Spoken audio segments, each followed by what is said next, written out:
Welcome back to the International Flatwater Center here in Welland, Ontario. For the second part of day number 2, here at pitch 1, we feature the France Open women's team against the Australian Open women's team. And the referee has kicked things off. France, this is their first game of the tournament. Recently, they just finished 3rd place at the recent 2016 World Championship. Australia, this is their second game of the day. A bit of a game to forget for Australia. They lost 17-0 against Great Britain earlier on today. So see if they can regain the momentum, get a victory against France. France looks to get the tournament off on the right foot, and we'll see how they do that as we are about 30 seconds in. France controlling possession on the Australian side of the pitch.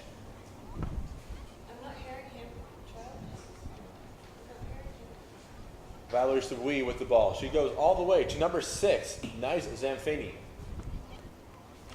Missed pass there, and Australia has possession.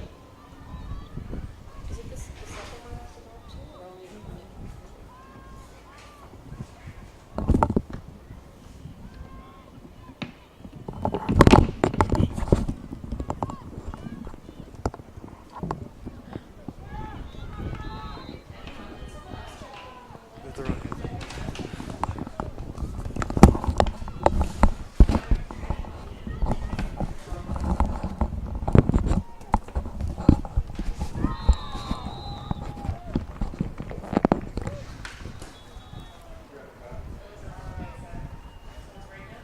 Here at the International Flatwater Center for the game between France and Australia. France has opened up with an early 1-0 lead a minute and 20 seconds into the game.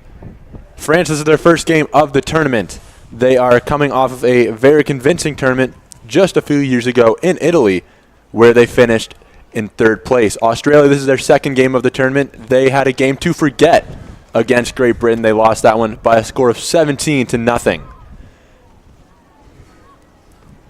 Australia with a good chance there, but it is blocked by France, and France is now on the counterattack. It is number 7 for France, Melissa Ledemouire.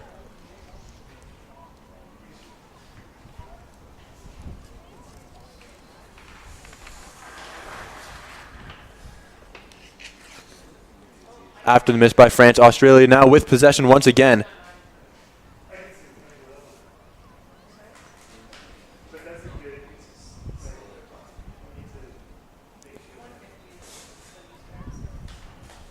Carly Goodwin with the ball. The captain of the Australian team passes it over to Bridget Doyle.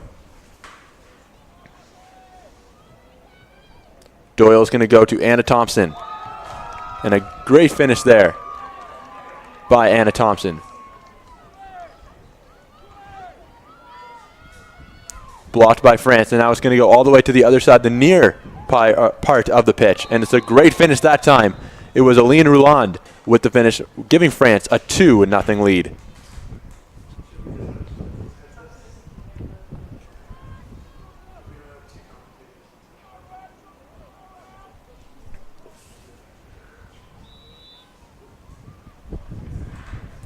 Starting out the play, it's Jennifer Stevens, who will just rifle that, and that will be France ball underneath their own goal.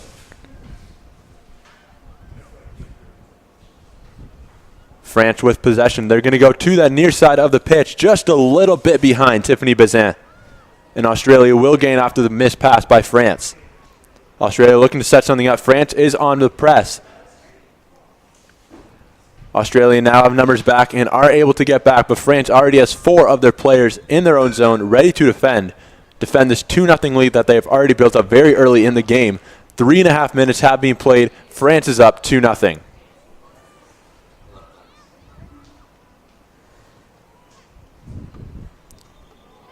Great chance there by Australia. Anna Thompson with the shot, blocked by France.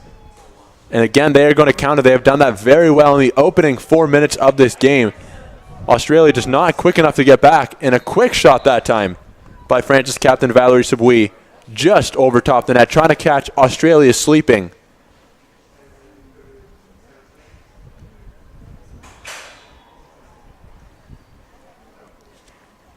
Australia will get the ball just under their own goal after the miss by Sabouy. Australia trying to get some pressure on. They have not really had any great chances A lot of shots on goal, just not fantastic shots that you consider scoring chances. Australia passing amongst themselves. France content with just staying in their own zone and letting the shot clock go down all the way. It's 5.5 minutes left. Still very early in this game, but France already applying tons of pressure. Australia not really knowing what to do offensively, and they're going to need that to figure that out very quickly if they want to get back into this game.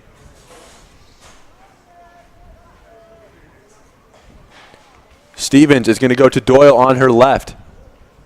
Doyle is going to go all the way back to Stevens. And Sabui is going to put pressure on her.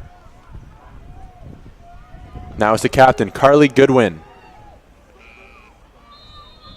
Jennifer Stevens. And it's going to be France ball after the illegal possession by Stevens.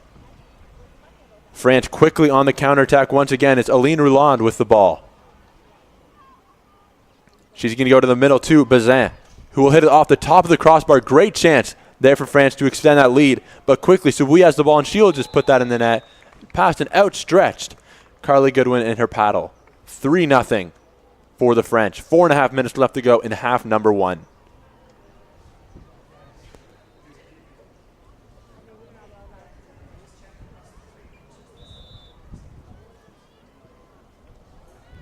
Australia starts things up once again, now down 3-0. They've had a few chances, but none of a grade A chance like we just saw from France. None that will put them in front, and they need at least a goal to get back into this game and get that before halftime. The bad pass is taken by France, and a great lead pass, that time by Bazin, all the way to number 6, Ney Zanfini. She's going to go back to Bazin at the top. She has lots of room. She's going to go to Moal, and it's going to be just off the paddle of number 1 Carly Goodwin, and it will be a French corner.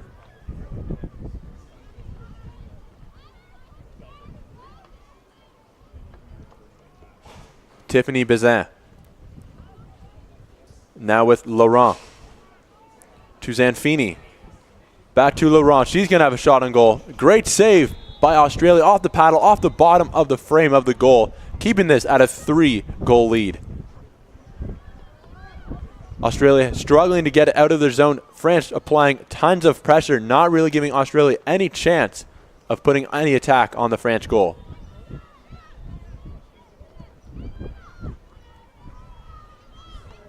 Doyle now has it on the left side, doing a lot of this on her own. She now elects to pass to the middle to number 5. That is Anna Thompson, but that shot was blocked by the French goalkeeper, Marie Laurent. Laurent with tons of space. She elects to pass to Ney Zanfini. Back to Laurent. To Aline Rouland. Back to Laurent.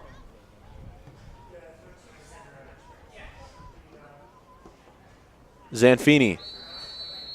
She's trying to find Bazin in the middle, but intercepted by Australia, and now they have possession, trying to make their way up to that France side of the goal.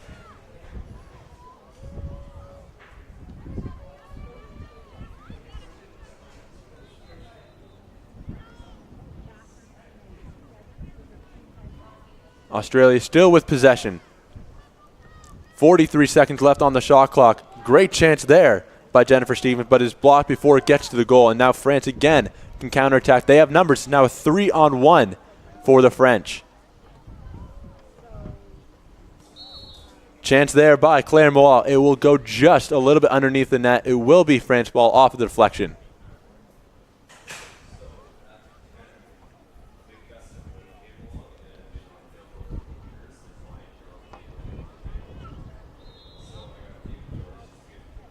Zanfini will take the corner for France. She's going to go all the way back to Frigo. Marie Laurent. To Rouland.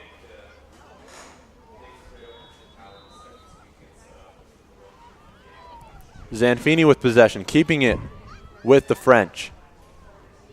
Rouland, and she'll have a go herself, and it's now 4-0 for the French. Great shot there by Aline Rouland. France really has had the better of the scoring chances, and much quicker team has really been what they've been doing to take this 4-0 lead. A lot of their goals have been on the counterattack. That was one of the one goals that they've had that has been built up. A lot of them have just been the quicker team, as Australia tries to have a go from way out there. That was number 3, Jennifer Stevens, trying to catch France sleeping. It did not work. The shot was just to the right of that goal, just wide. Now France trying to build on this lead, now currently up 4-0. Australia was already beaten down 17-0 by Great Britain.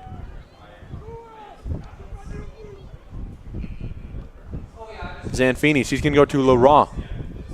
Back to Frigo, and she's going to have a go herself, and it's now 5-0 for the French after a very strong shot by number 1, Elof Frigo.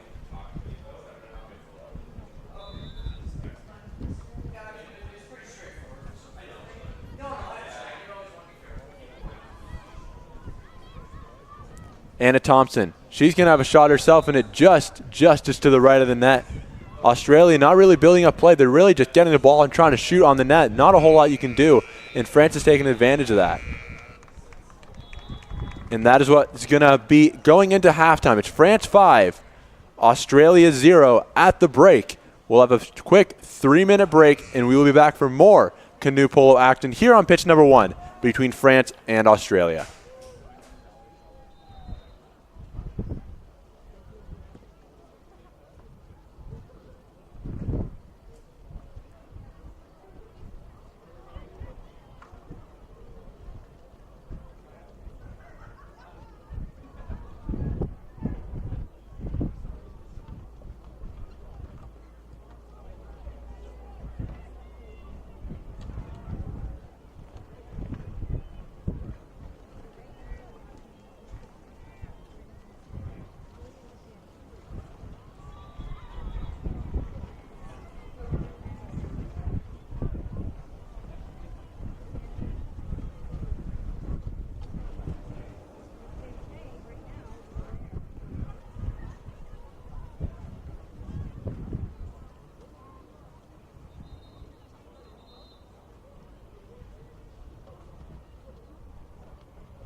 Back at the International Flatwater Center here in Welland, Ontario for this open women's game between France and Australia. France is up 5-0 after a very dominating first half in which they really did control the play. They got a lot of their goals off of the counterattack, really taking advantage of Australia's mistakes and using their speed to get by the Australia defense and putting the ball into the open goal. Australia really does need to use their shots effectively. They had a lot of shots last time, but a lot of missed shots. So if they can keep those on net, they might have a chance to come back into this game. Recently, Australia was down 17-0 against Great Britain. Already looking better, although France quickly uses that counterattack and scores on the Australia defense. Really nothing they could have done. Just a very, very quick attack that time by the French. Very effective passing. 6-0 after the goal by number 2, Tiffany Bazin.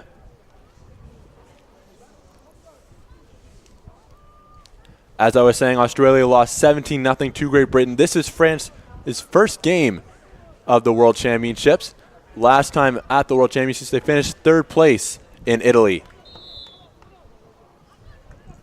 That shot there by Laura Kleinram is just a little bit off target, and it's going to be France possession again. 6-0 is the score.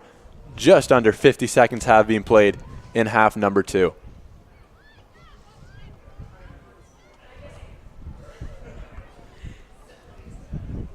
France is waiting out that Australia defense, passing around them 4 along the outside as we see Bazin come into the middle. It's now going to be Swabui with the ball to the left of her. Although France has called for the foul, meaning Australia will regain possession. Swabui getting the paddle in front. Now she has an open shot, and she will take it. Swabui with the goal after a great individual effort, getting the paddle, turning it over, and taking the ball and putting it in the net. 7-0 for the French.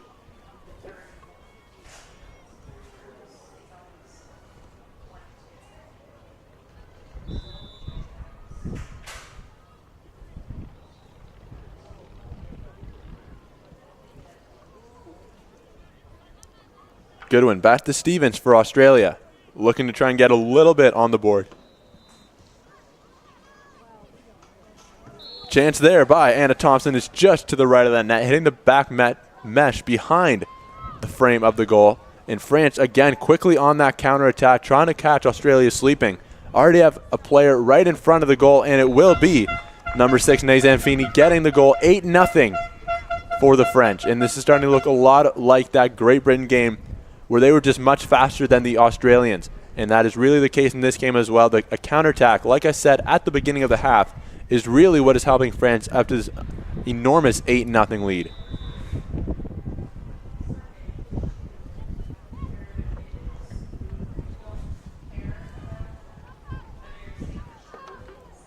Australia finding some space. It's now with Carly Goodwin, and she will go to Jennifer Stevens just off the frame of the goal, off that top. Nothing stopping her from that goal except that crossbar.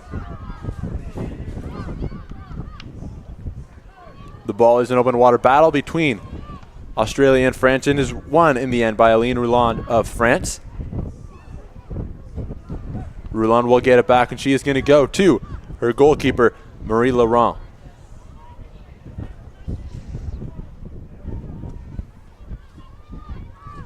Claire Moel. All the way to number 6, and that was Nazan Feeney getting once again a goal for France. 9-0. As we have not even played 3 minutes and a half, number 2. Already scoring 4 goals, the French.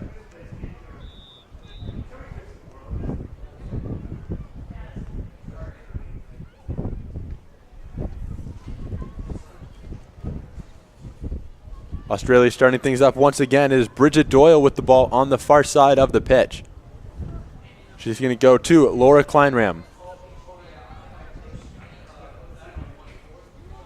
Jennifer Stevens has options behind her, and she chooses to go to number 1, Carly Goodwin, the captain of the Australian team.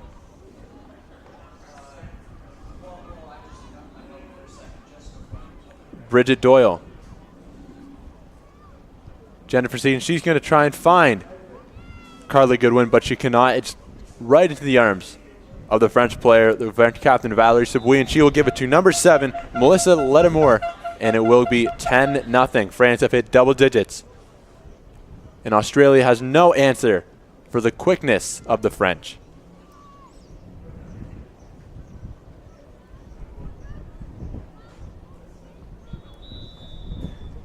Australia starting up once again. Anna Thompson with the ball on the near side of the pitch. Back to Bridget Doyle, intercepted. Great play there by the captain, Valérie Sabouy, and it will be Ledamore trying to get it again. She'll go to Valérie Sabouy, the captain, and she has an open shot on goal. She elects to take it. Great block by the Australian number 4, Bridget Doyle.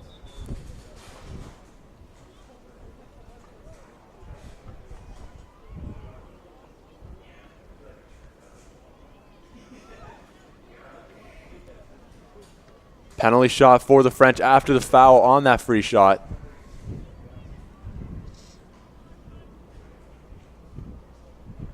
And a green card was given to Bridget Doyle.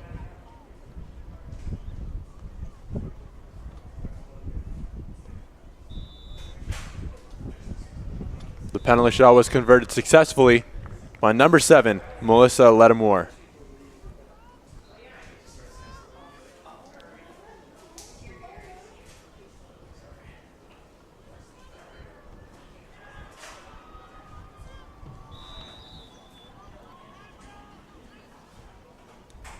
Jennifer Stevens has the ball on the near side of the pitch, trying to get something. It's now 11-0 for the French. Goodwin with it.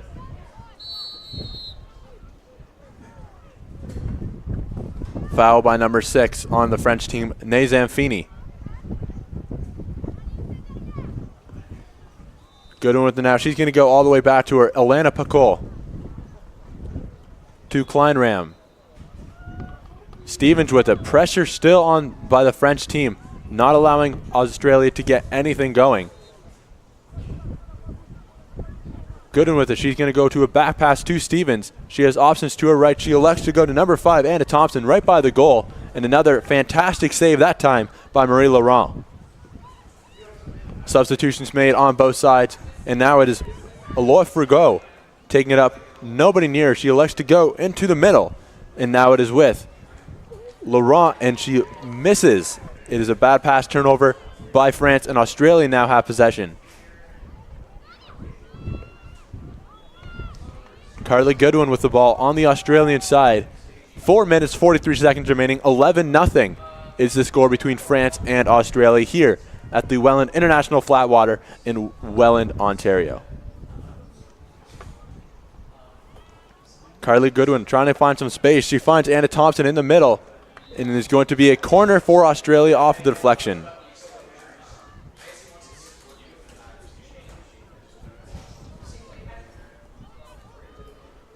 Anna Thompson will take this corner for Australia. Options all the way at the back. Really nobody in the middle except Alana Pacol. She tries to lead Jennifer Stevens just a little bit short. France easily picks that one up. And a through ball perfectly sent to Claire Mole. Great move by Mullet. Pump fake, and it fooled Carly Goodwin. Goes to her left and easily pots it into the open net. 12-0 for the French. It is starting to get out of hand for Australia, and definitely an amount they can no longer succumb.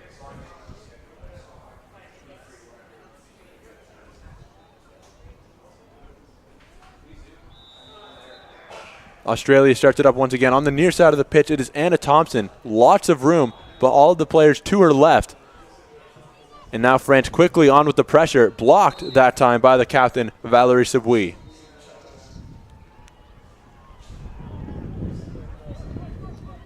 Thompson will take the throw, and she's going to go all the way back to around center pitch. And blocked again by France. That time it was Melissa Lattimore, and she has a break on her own. Nobody really near her. And she will take that free shot, and she will put it in. 13-0. The score between France and Australia.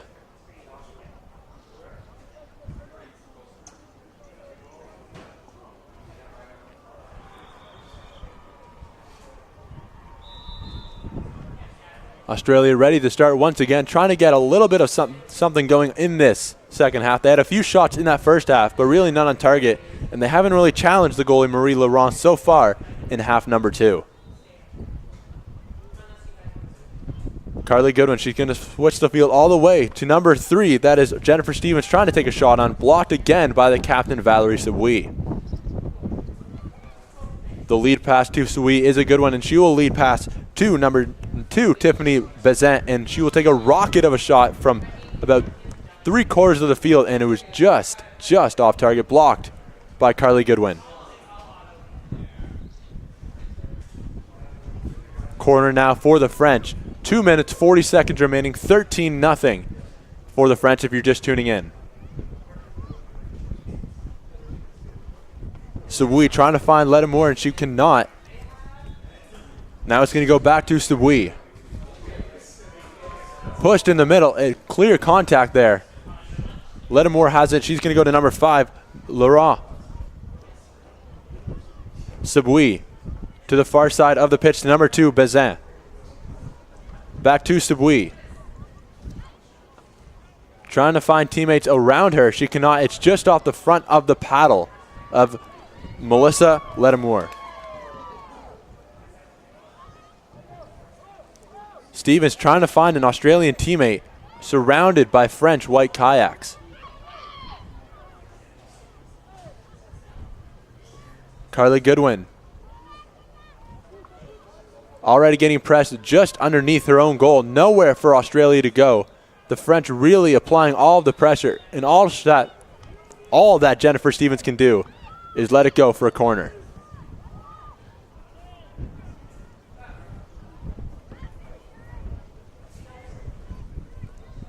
Frigo takes the corner and is going to be Melissa Lattimore getting the goal, 14-0. Now for the French, 81 seconds remain in regulation. Possibly the longest 81 seconds of Australia's day so far.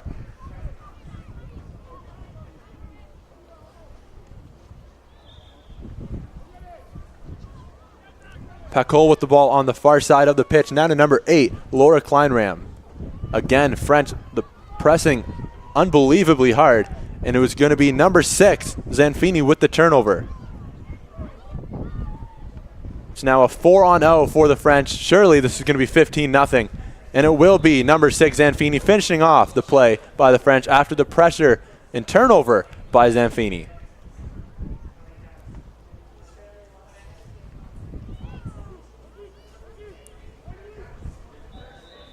The score is now 15-0, and like I said before, Great Britain beat Australia 17-0, so maybe that's a mark that France is trying to match, as goal differential is something to look for in this tournament group play, seeing how they rank in the later stages of this tournament. Doyle is going to go to the middle of the pitch to Pacol. Trying to shield the ball away from number 4, Claire Mole. She cannot do that. Mole has the ball now, and she's going to go to Zanfini. And a great save that time by Carly Goodwin off the shot from Aline Rouland, trying to make it 16-0, but Goodwin says no.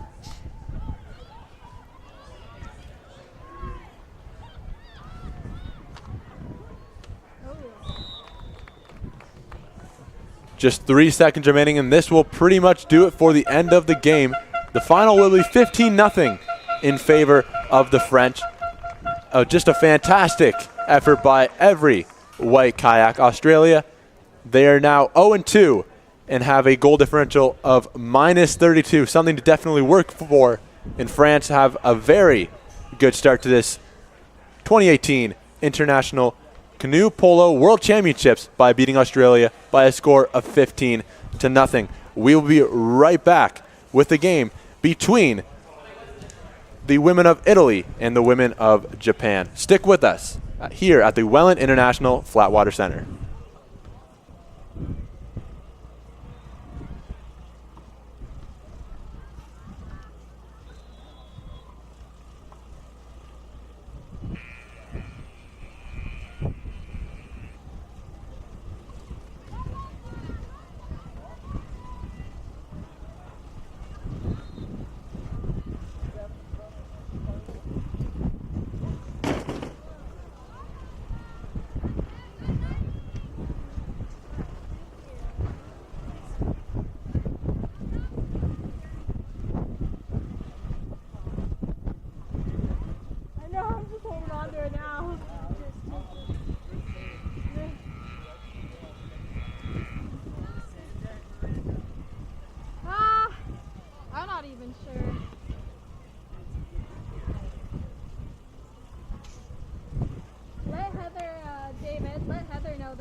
legit see my sister's place from here. And I was like, whoa. Yeah, you see those like tall apartment buildings over there? She just lives across from them. Oh, it was like fun. Fun. It's like swimming super cool. She said she might come today. With the baby. Full babies? No, one baby. Both babies is too high. Oh, there's a fish in town. Yeah, I told them to be careful. So they're going to be taking some stuff down around the sites that are not needed. Because it's supposed to get worse the rain apparently. Right now, after I told them, they're like, I think I'm wearing a wind jacket today. Oh!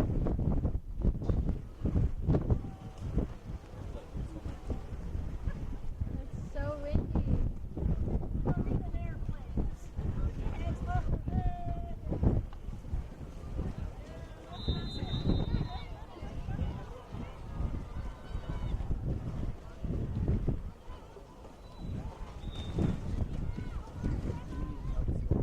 Oh no, I'm good.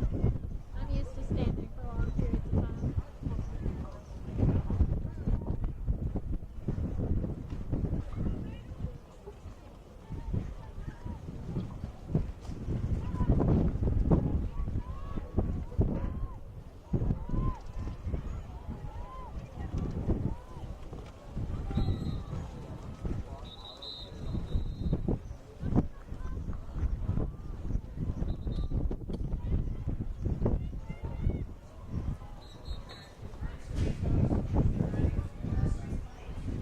We are back at the International Flatwater Center here in Welland, Ontario for another game in the Day 2 action of the World Canoe Polo Championships. This one will feature the Open Italy team against the Open Japan team. Now both of these teams have done very well in the past championships, with Japan finishing 5th place just a few years ago, and we are beginning right away with Italy winning the opening sprint.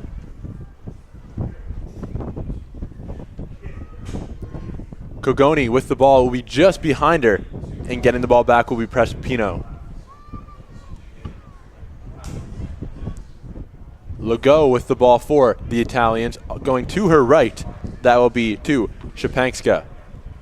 Back to Legault. To Prespino. Open shot. She elects not to take it, and she's going to go all the way to the back to number 6, Roberta Catania. Legault. Szczepanska. Legault. To her left, back to Szczepanska, back to Legault at the top.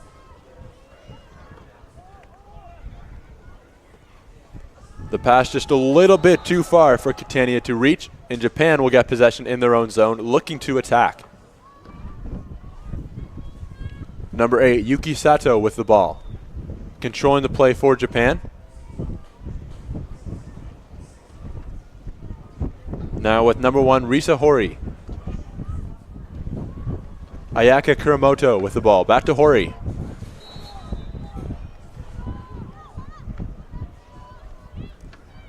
Kuramoto. To Sato. To number 4, Maya Kitamura.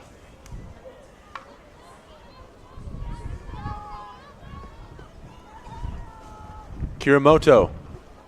Italy trying to get the ball back. A lot of pressure, and it is won by Roberta Catania.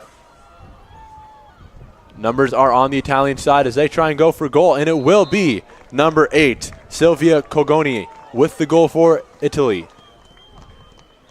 1-0 for the Italians early on in the first half of this canoe polo game between Japan and Italy.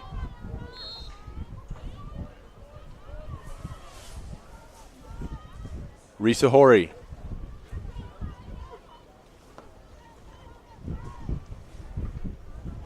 To the left side now, Ayaka Kuramoto with the ball. Back to Hori. And on the break, on the counterattack, it is Catania once again. She has Kuramoto to her right. She elects to take the shot, and it is a good idea. Great shot there by Catania. 2-0 for Italy early on in half number 1.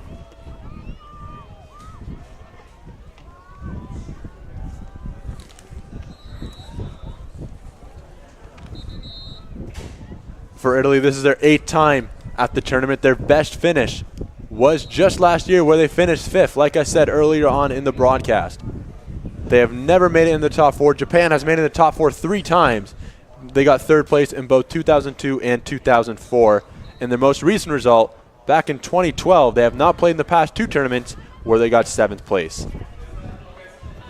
After that, Japan miss on the pass. There's going to be another Italy counterattack. And a lead pass there. Now it's going to be Shiera Trevisan. And she will put the ball in at 3-0 for Italy over Japan.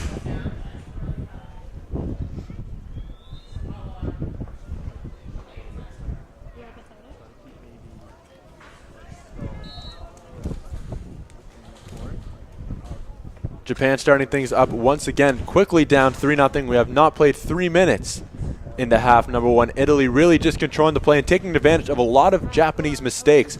Just a pass that goes a little bit too long, a little bit too short, and quick breaks by the Italians is what really has them up 3-0.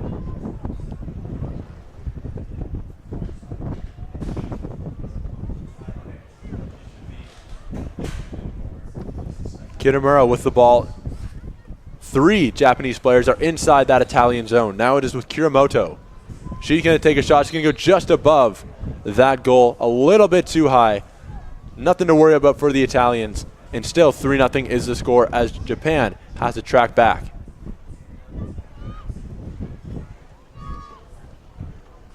Lots of room for Prespatino to move. She goes to number 7, Trevisan, who just recently scored that goal, back to Prespatino. Can't handle that, but shields off the Japanese defender very well. Prespatino still with the ball, and she's going to go to Legault. Back to Prespatino. To Trevisan. Pass is just a little bit long, but nobody from Japan tracking back to get that one. Still with Prespatino. Back to Legault. On her left side, she has space. She's going to go all the way back to Prespatino. Great control there by the Italians. And Atassi with the ball on the far left side. And it's going to be Japan ball after the illegal possession.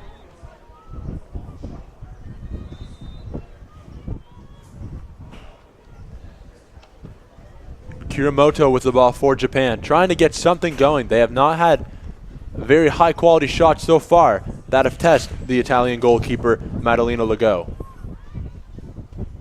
Just a little bit too far for Kuramoto. She has to paddle backwards. She does end up getting the ball with 2 Italians on her right away. To Maya Kitamura.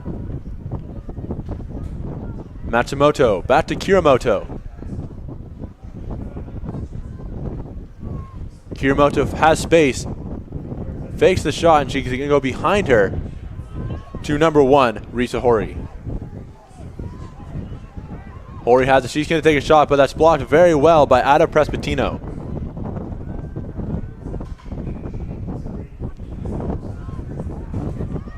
Matsumoto.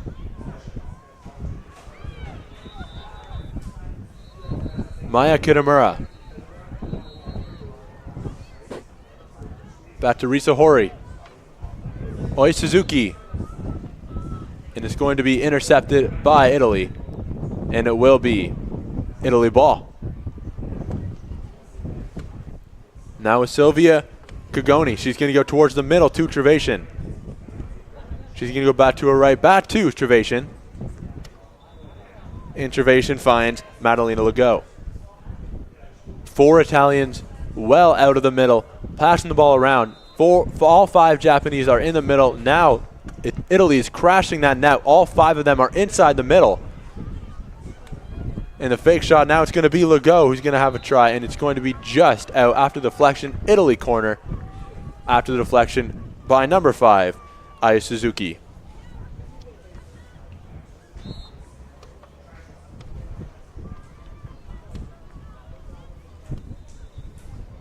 Madalena Legault takes it, and she will give it to herself. And she's going to pass to Shapenska. On that outside, great shot that time, but just deflected out of bounds. The shot taken by Roberta Catinia, and it will be another Italy corner. 3 minutes left to go In half number one, Italy lead Japan by a score of 3-0. To herself, Catania with the ball. She's going to go to Legault, who has a shot and just past the goalie, number 5, Suzuki. 4-0 Italy, as that one trickles into the net off the paddle and off the post.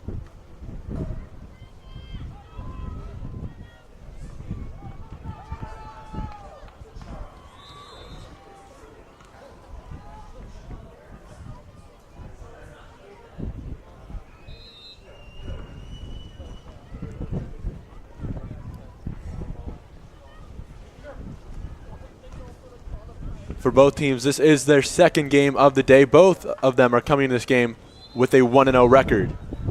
Italy beat Singapore 4-0, and China beat Japan by a score of 4-2 earlier on in the day. As that shot is just blocked, and Italy now on the counter attack. Lots of space on that far right side. Great through ball. Now will be Catania with the shot. She elects to give it to Szczepanska, who will put it into the empty net.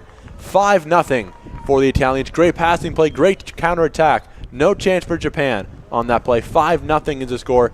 2 minutes, 18 seconds remain in this game here at the Welland International Flatwater Center.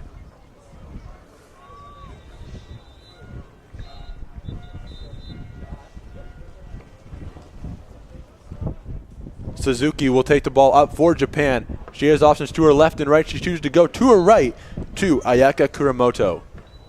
Kuramoto with room to her right. She goes to her left instead. And a rough pass is just going to be past an outstretched Risa Hori.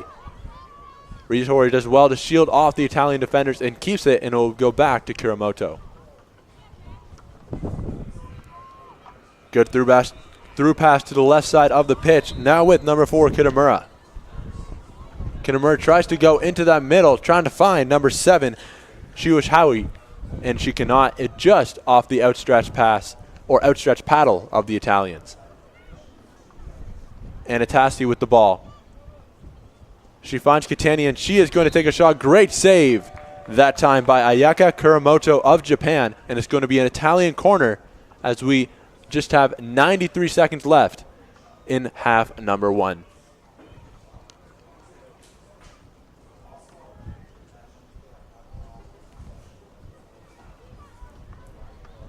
Off the corner, Italy has possession. A lot of bodies in that middle pitch. And it will be go all the way out to number 6, Catania. To Madalena Legault. Back to Szczepanska. Back to Legault. I don't have one. Back to Catania.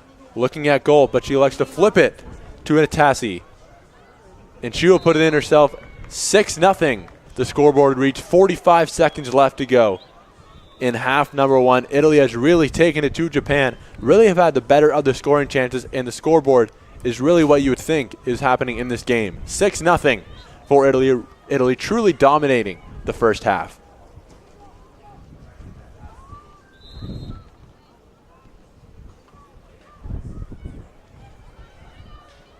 Japan to Shuhashi. Shuhashi has a go, and it's just over top of the net. Legault was there to try and put a paddle on it. Didn't have to, just over top of the net. It will be Italy ball right underneath their own goal, and they start out quickly, trying to catch Japan off guard. 17 seconds remain in the first half. 6-0 for the Italians. Szczepanska has a go, and she's going to hit it off the inside of the post. Great finish by Italy. Great finish by Maria Anna Szczepanska. 7-0, 6.9 seconds left to go in half number one.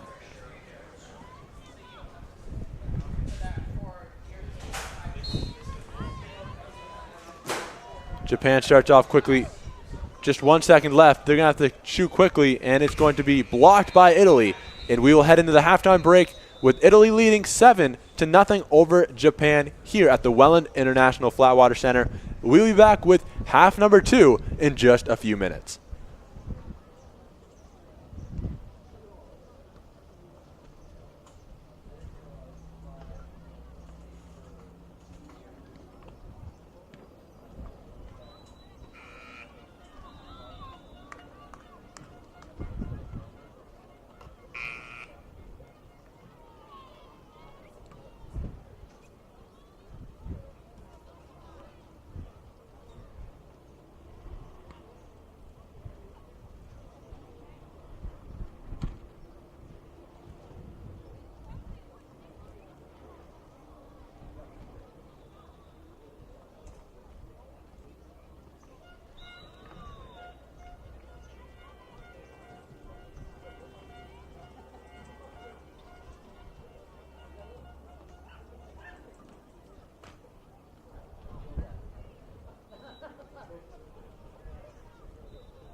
make storm clouds?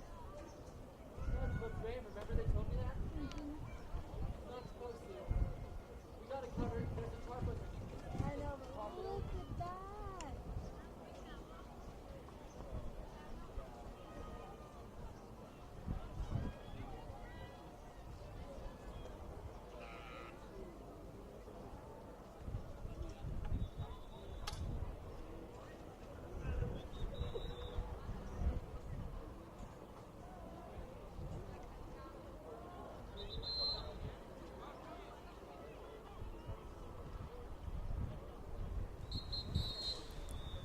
Back here at the International Flatwater Center for half number 2 of Japan versus Italy, where Italy clearly dominated in half number 1. They lead 7-0 as we are just about ready to throw the ball up in the air to begin the second half. And if you are looking for other games, we have 3 other games here, all being streamed live here on the ICF website.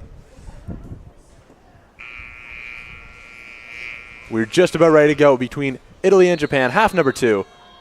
Referee throws the ball in the air, and the first sprint is on and clearly won by Italy. Great move there by number 2, Szczepanska. Szczepanska gets the ball back again. She's going to go to her left to number 7, Trevathan.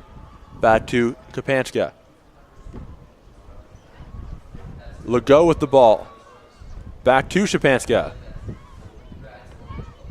Trevathan. Great passing play here by Italy. Catania is going to have a go. It's going to go off of the Japanese defenders and out for a corner taken by Trevathan.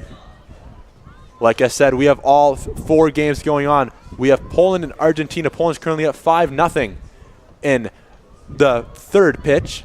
Netherlands are up 4-0 on Singapore, and Germany 4-0 on Chinese Taipei. Italy still with possession after the corner kick. Number 6, Catania with the ball. She's going to go all the way back to Trevathan. And now Legault. Legault back to Trevathan. Still not trying to find that seam within the Japanese defense. Try and get an attack and try and go into the middle to get a good shot. Trevathan.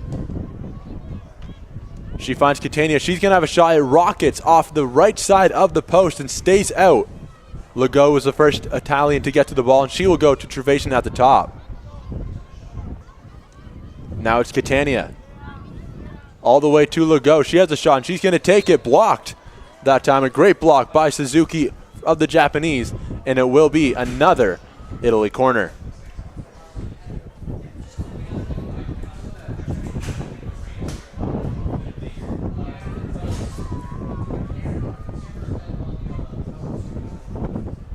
Taken to herself by Szczepanska. Szczepanska has it once again. She finds Legault on that far side, just a little bit behind her. Great control by Madalena Legault.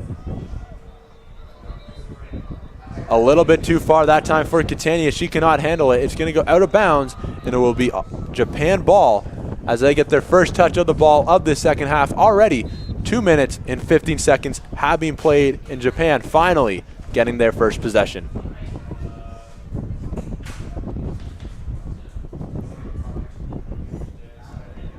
It will be Yuki Sato controlling the play for Japan. She is going to go to her right to number 2, Kuramoto.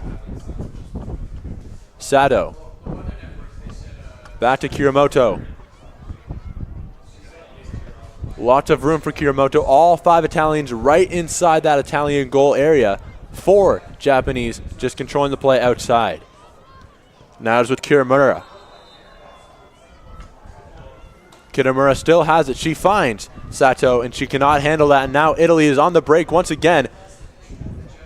A breakaway, and this should be a sure goal for number 2, Szczepanska.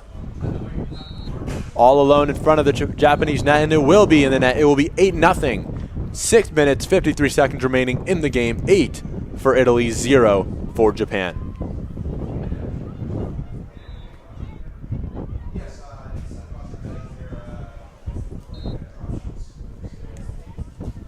Japan did a really good job of defending in that first few minutes of an all-out attack by the Italians, but just a costly mistake by the Japanese, a pass that just did not make it to Sato, and it was deflected, and Italy came up with the ball, a breakaway, an easy goal at the end for Szczepanska. Japan tries a shot and is blocked, great block that time, by Silvia Kogoni. Tries the lead pass to Trevason. It does work, and it's now a 2-on-1. Trevason finds Anatasi. Anatasi trying to get to past the outstretched paddle of number 1, Risa Hori, and she does. 9-0 is the score. 6 minutes, 21 seconds left to go. Italy truly the better team in this game, and Japan just looks helpless.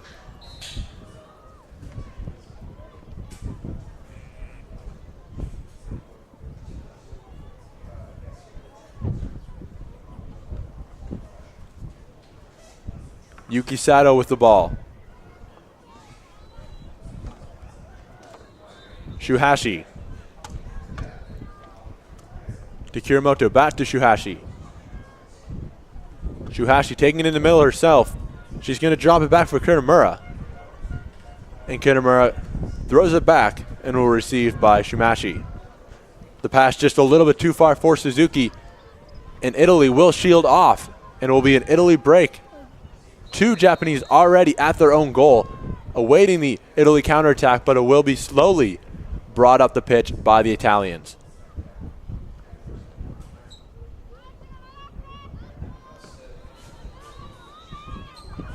Trevason to Legault. Kagoni. Kagoni back to Legault. She finds Anatasi into the middle. She's going to take a shot herself and into the top left corner for Anatasi. Now it is 9-0 for the Italians. Just a clearly dominating performance by Italy, and one that they will be very happy about.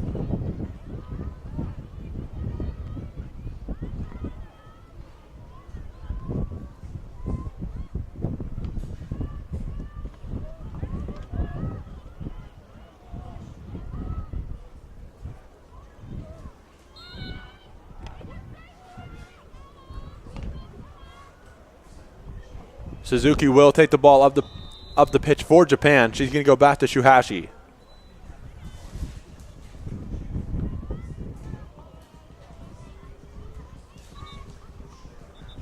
Kuramoto to Risa Hori. Hori will take the shot, and it gets past most of the Italian defenders, just not the last one. Great save in the end by Madalena Legault.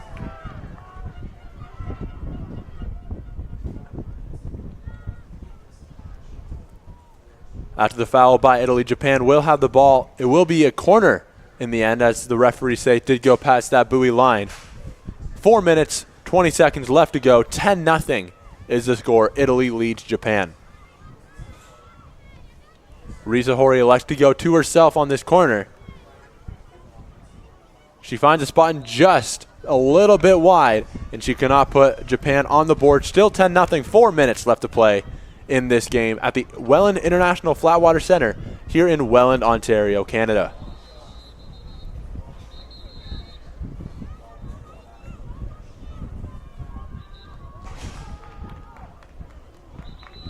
Referee says after that Risa Hori shot, there was a deflection, giving Japan yet another corner. Let's see if they can do anything with this. Now 10-0. They're now really just playing for pride, trying to get at least 1 or 2 to head into the break and see if they can do a little bit better tomorrow, where they have another 2 or 3 games.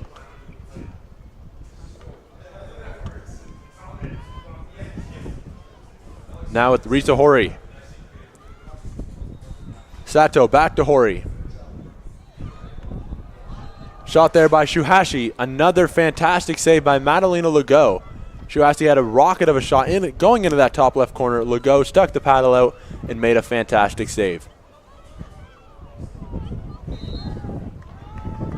Kagoni trying to go for that shot from distance, way out there, past the outstretched paddle of the Japanese, just a little bit to the right. It will not go in. 10-0 still reads the scoreboard. 3 minutes, 7 seconds left to go in this game at pitch number 1 at the International Flatwater Center here in Welland, Ontario.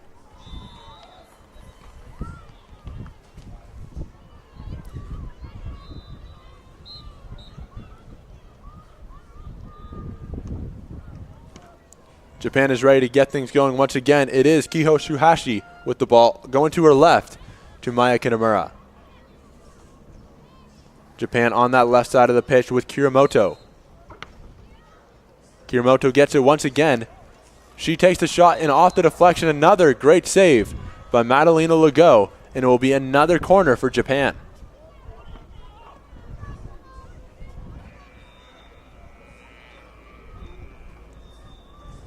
.42 seconds left on the shot clock. 2 minutes, 41 seconds left on the game clock. 10-0 for Italy. Kitamura fakes the shot, and she is going to go to Kuramoto. Back to Kitamura. Back to Kuramoto on that left side of the pitch. And she elects to go all the way back to Maya Kitamura. To Shuhashi. To Kuramoto. Kitamura has to back paddle, and she will win that battle, and Japan still has possession. 32 seconds left on the shot clock. Kuramoto. Back to Kitamura. Risa Hori back to Kitamura. And the shot there by Shuhashi is not going to beat the goalie. And another shot. That time it was Ayeka Kuramoto with the shot right in close, but another fantastic save by Madalena Legault. Now all the way back to Maya Kitamura. Risa Hori will take the shot, and a save again by Madalena Legault. Italy will keep possession after the foul by number 3, Matsumoto.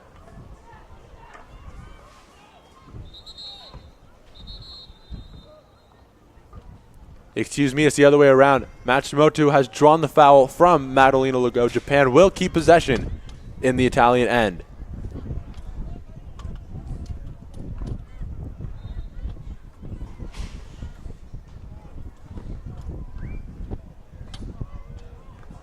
Matsumoto just in front of that Italian net, paddles up in the air by all the Italians nearby, not giving her any lane to shoot at.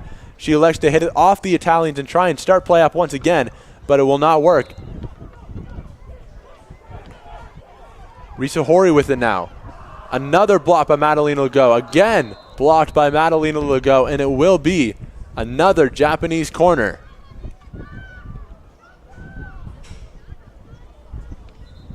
Referee says no, it did not hit off the Italians. It will be Italian ball just underneath their own net. A minute 4 remain. 10-0 is the score between Italy and Japan.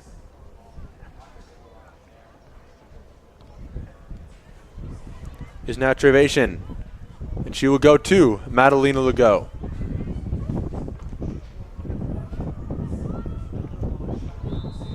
Catania.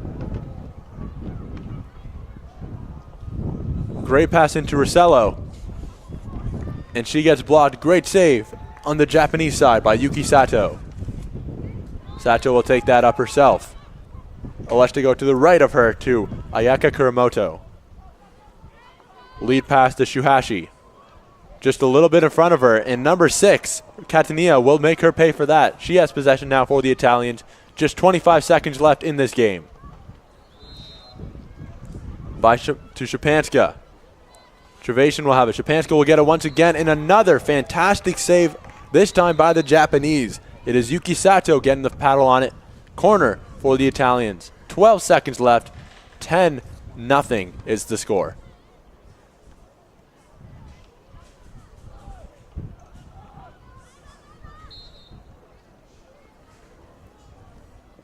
Now to Ayaka Kuramoto. Kuramoto's going to go to Sato. Back to Kuramoto, and that will do it for the end of the game. Japan is not able to craft that Italian defense at Madalena Legault as the goalkeeper. 10-0 is the final between Japan and Italy, as they both are in the same group. 1-1 will be the record for Japan. 2-0 for Italy as they end their days here at the Welland International Flatwater Center. We'll see them both here tomorrow, but for now we will say goodbye.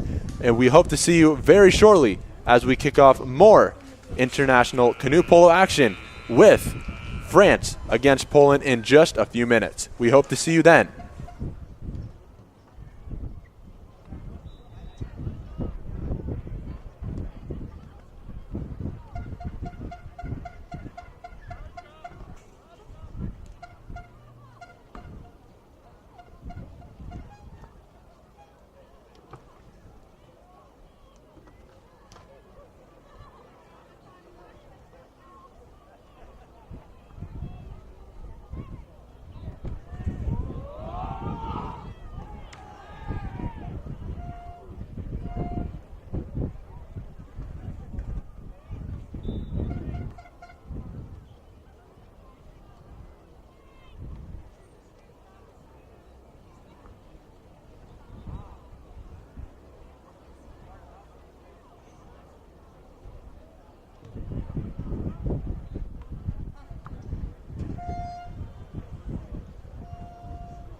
back at the International Flatwater Center for this men's open game between France and Poland. France is coming off of a silver medal showing at the 2016 games back in Italy, where they lost to the host, Italy, in that final game.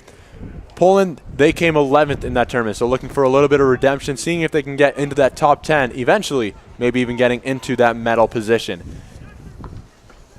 Poland has the possession right away on the get-go here after the winning that first sprint. Is now with number 2, Jakub Mazlak at the top.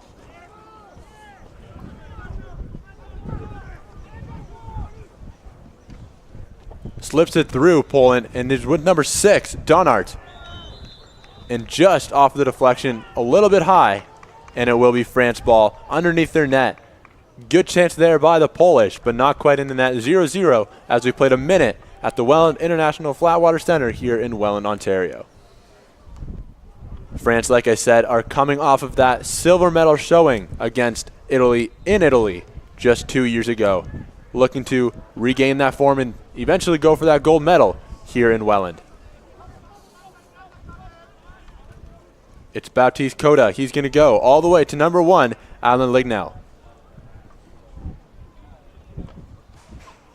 Number 9, Corentin Hebert. David Lynette, the captain, all the way to Coda, and he's going to hit the bottom of that frame of the goal and just in front of the Polish. They're going to easily regain possession. France tracks all the way back. A very entertaining first 2 minutes here at the Pitch 1 International Flatwater Center here in Welland.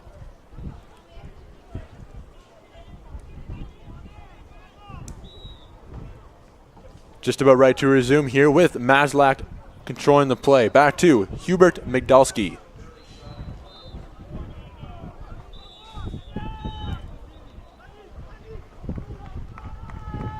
It will be France ball after the foul. Poland trying to track back. France trying to get on that counterattack. The through pass all the way to Lignell is a good one. He has locked space in front of him. He's going to switch the play all the way back to number 7, Frank Basin. Baptiste Coda going all the way into the middle. It's going to be back to Basin outside on that far side of the pitch.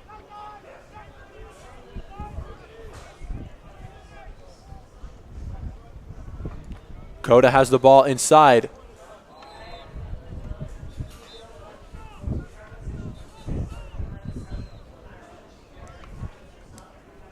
Plenty of contact inside that middle. Play is halted as the referee has to have a bit of a conversation with the scorer's box. And we are just about ready to go. Baptiste Coda with the shot. It's a free kick, or free shot, I should say. And it's going to go in the net. 1-0 France leads after the free shot by Baptiste Coda.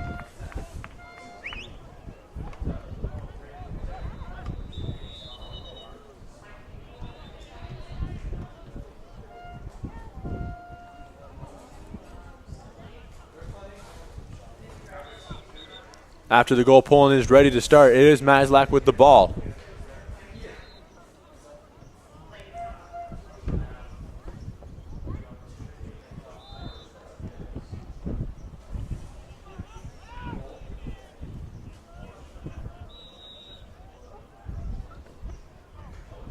Michaelik with the ball. Now he's going to go to number 8, the captain, Lukas Pilares.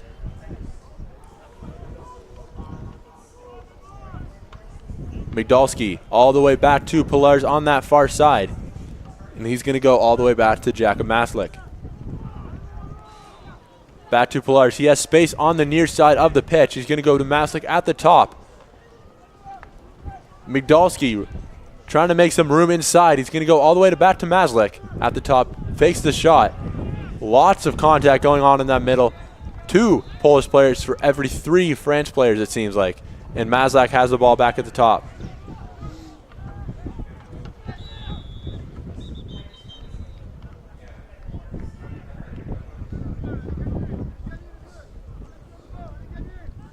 Migdalski having a conversation with the official. The final ruling is that Migdalski did have some illegal contact, and it's going to be France's ball as they approach the 3-minute mark of half number 1.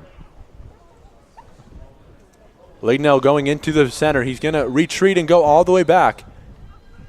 And now it's with number 9, Corentin Hebert. Back to Alan Lignell. Back to Hebert. 4 French attackers are away from that Polish middle and just 1 inside. Trying to find some space, trying to find a passing lane. Hebert loses the ball, and now Poland is on the attack. Jakub Mazlik decides to halt play just a little bit, waiting for his subs to come in. And here comes Cezary Salamik.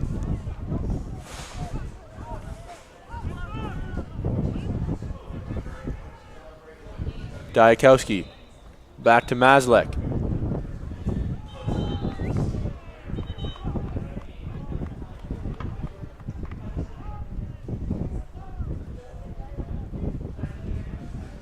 Jakub Mazlik still has the ball as the referee is again going to have to talk to Hubert Migdalski.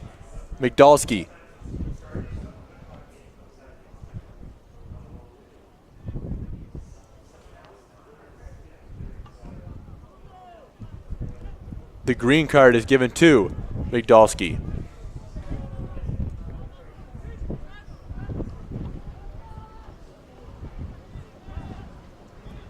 France now has possession of the ball after that green card given to Poland, number 3, Hubert Migdalski.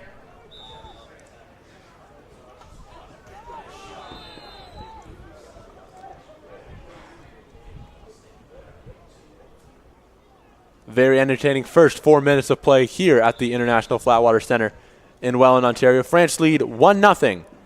5.5 minutes have been played.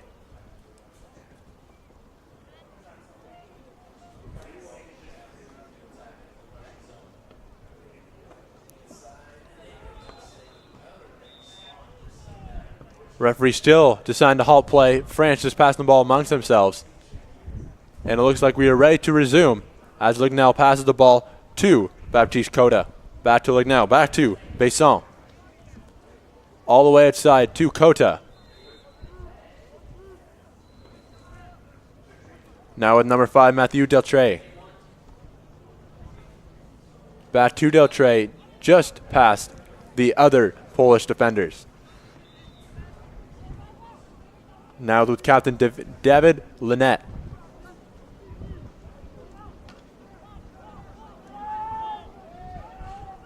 Back to Lynette. He's going to go for goal. It's just a little bit high. It's still 1-0 as the ball just goes over that top right part of the goal. Poland will have the ball just underneath their own net. Handled up now by Hubert Migdalski.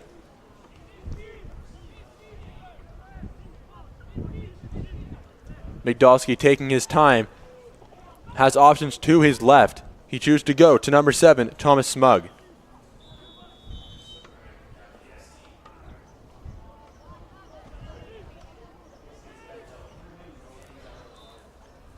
Salamolik will take the free shot for Poland as there was a foul on the play from France.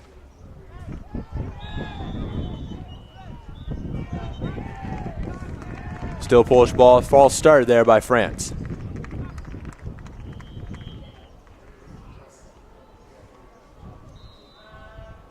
Substitutions being made on both sides of the pitch.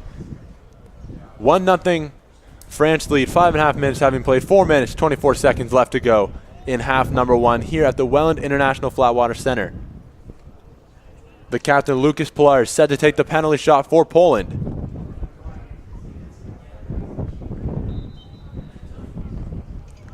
And they don't come much easier than that for Pilar's. 1-1 is the score as Poland converts on their penalty shot. Lucas Pilar, the captain, getting that goal.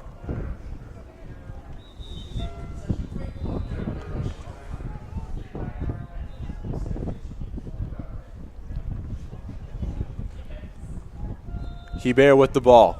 Tons of room, tons of space. He's going to go behind him to Besson. Now it's Cota.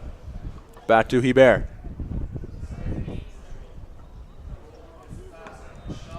Benoit Ricker.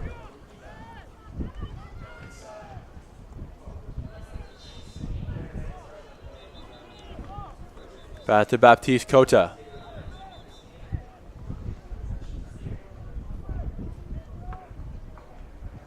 He's going to go to Alan Kornick.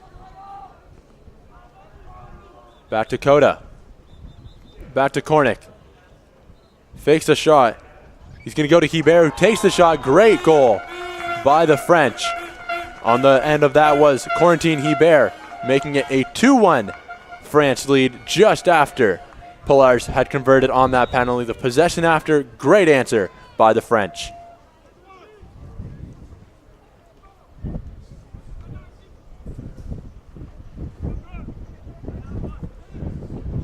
Thomas Smug, he's going to go to Migdalski. Migdalski's going to go back to Smug. Lucas Pillars back to Smug at the top. 3 Poland attackers are inside that middle, including to Migdalski, who has the ball. He's going to go back to Smug. Smug has lots of room. He chooses to go back to Migdalski. Migdalski trying to get over Hebert. Migdalski takes the shot, blocked that time by Baptiste Costa.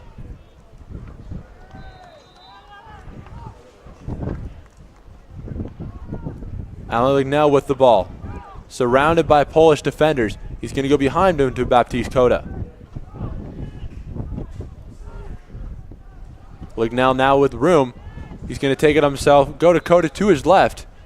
And he's going to float a shot in. And what a shot by Baptiste Costa past a shocked Polish team who did not even set up for that defensive set.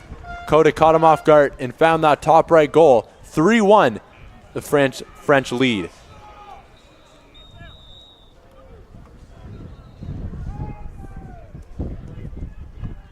Jakub Mazlek. He's going to go to Thomas Smug. He has room on his right side. He's going to go all the way back to Mazlek. Migdalski. Back to Mazlek. Migdalski off the frame of the goal, just on that bottom bar. Migdalski with the shot, a great shot that was, just could not beat the bottom bar, beat the goalie, but not the frame of the goal. France now have possession. Minute 54 remaining. They lead 3-1. Lignell with possession now for France. Back to Alan Kornick. He's going to go to Alan Lignell.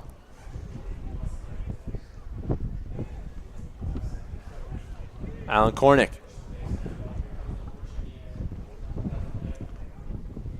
Back to Kornick. He has room inside. He elects to go to Lynette. Lynette can't hang on, and Poland does get possession just in front of their net. Lots of room for Mazlik. He's going to take it up himself.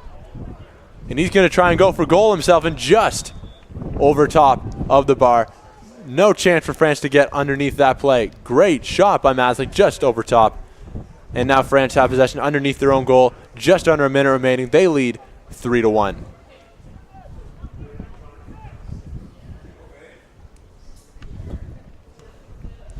Corentin Hebert. Back to Alan Lignell. Back to Hebert. Lots of room for Hebert on that left side. Movement by the French all over the place. And now it's going to be Alan Lignell making a charge towards the middle. He lets to go to his left to David Lynette.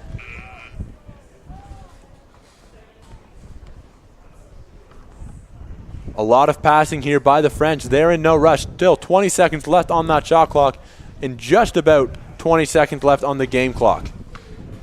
A shot there by number 9, Corentin Hebert. It is going to be blocked by Poland. All of the bodies just underneath that Polish net, and the ref calls a foul for Poland. And it's going to be number 2, Jakub Mazlik, going for goal. And as time expires, it will be a 3-1 France halftime lead. A very entertaining half between Poland and France. Like I said, France lead 3-1 as we head into a short halftime, just about 3 minutes. We'll be right back here at the Welland International Flatwater Center.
just about ready to go here at pitch number 1 for half number 2 between France and Poland. The first sprint is won by the French. And it will be Frank Besson taking control of the game for the French at the top. Now with Lignal. Now with Coda all the way back to number 9, Corentin Hebert. Back to Hebert from Lignal. Back to Lignal. David Linné. Lignal. Back to Hebert, back to Lignal, back to Linné. And back to Coda on that far side. Great block. That time it was number 4, Jakub Dewakowski. France still has possession off of that great save by Poland. And it is still with number 9, Corentin Hebert. Lignal. He's going to go cross pitch to Besson. Besson takes a shot and it's just off the outside of the post. Great shot. That time by number 7, Frank Besson of France. Still a 3-1 lead for France. Just over a minute has been played in pitch number 1 action.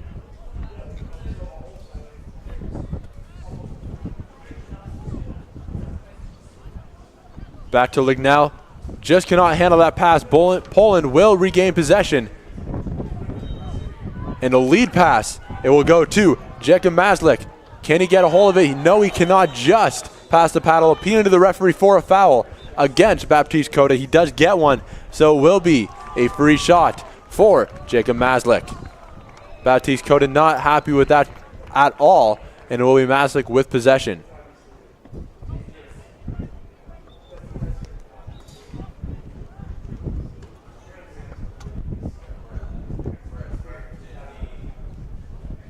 Poland scored their 1 goal via a penalty shot, and now have the chance to score goal number 2. And player number 2 will be taking that shot. Jakub Mazlik set to shoot for Poland.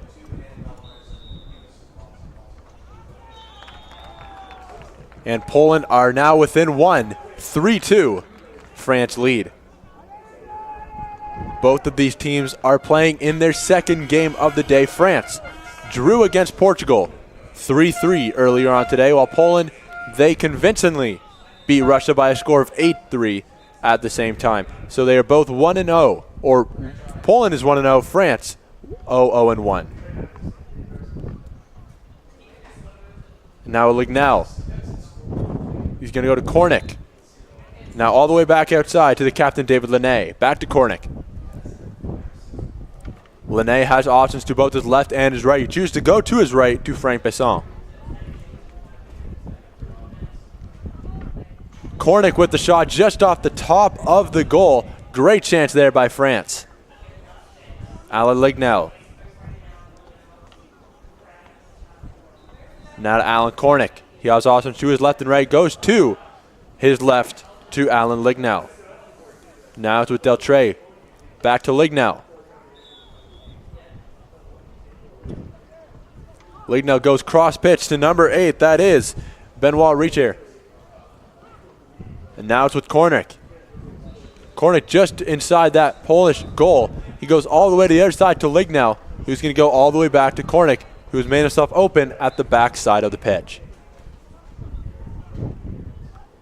France really controlling the tempo of the play. Poland not really doing anything they can except defend.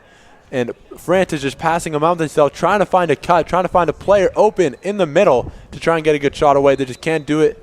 Poland is just smothering them inside, not allowing them to get any passing lanes. It's now with Alan Lignal on the far side of the pitch. He's going to go to number 5, Mathieu Deltray.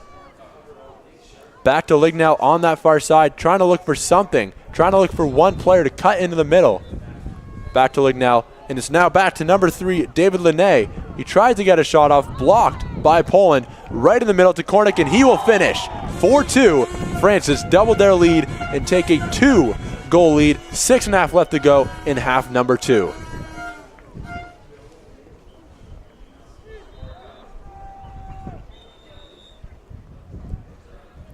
Jakub Mazlik.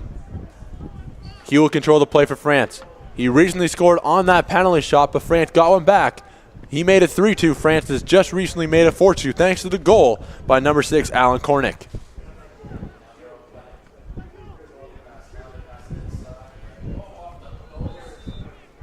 Jakub Mazlik with the ball for Poland.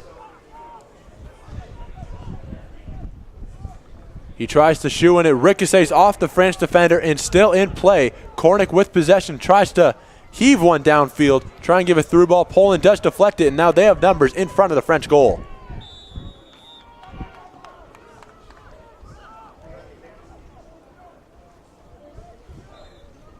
Mazlik tries to go cross pitch to his fellow teammate, Salomonic, but cannot do it. Deflected by French, and now they have numbers up the field. It's Kornick. He's going to go to Koda. It's just him and the goal. He just has the goalie to beat, and he will. It is 5-2 now for France.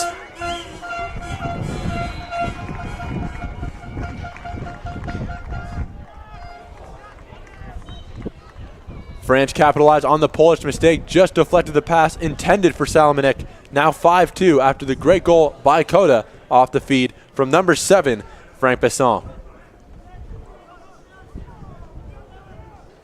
Thomas Smug, he's going to go back to Mazlik. Great shot there by Hubert Migdalski, just off the paddle of number 1, Alec Lignell. Great save by the French. Migdalski going into the middle, flips it to number 7, Thomas Smug, and he is going to finish 5-3. The score, Poland not done yet.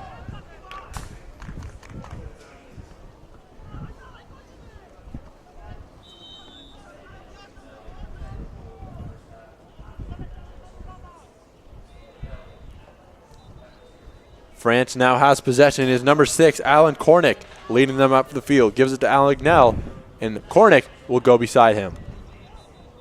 Lignell has options to his left. He chooses to go to number 3, David Linné. Back to Lignell, back to Kornick. Kornick has a shot himself, deflected, and just off the frame of the goal was the shot by number 5, Matthew Deltray, and it will be Polish ball underneath their own net. A rifle of a shot by Deltray. Not good enough. It hits the frame of the goal, and Poland now has possession. Lots of time for Hubert Migdalski to take the ball up the pitch as his Polish teammates are quickly subbing and coming back into action.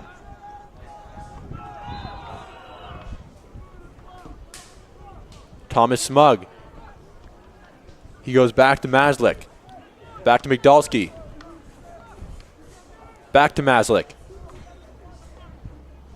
3 Polish players inside that middle, trying to get him to one of them, trying to find some space. Migdalski now has it. He's going to go all the way back to Migdalski. Back to Mazlik. Smug has it. Recently scored to bring Poland back into the game. Mazlik is going to go all the way back to Smug. Migdalski, a lot of passing and moving here by the Polish.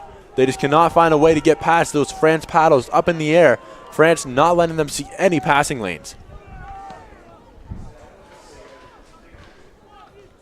It's now Hubert Migdalski. He goes to Mazlik.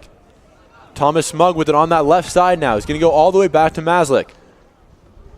Mazlik goes to Migdalski to his right.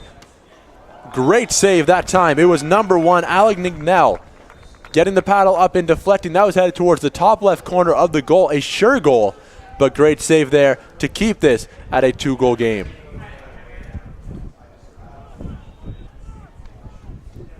Jakub Mazlik. Just under 3 minutes left to go in this game. Migdalski fakes the shot, and he's going to go back to Mazlik. Back to Migdalski. Thomas Smug now with it. Just about center pitch, with Poland still has possession. 40 seconds left on the shot clock. And Migdalski with the chance. He goes just a little bit high. France now has possession in Polish.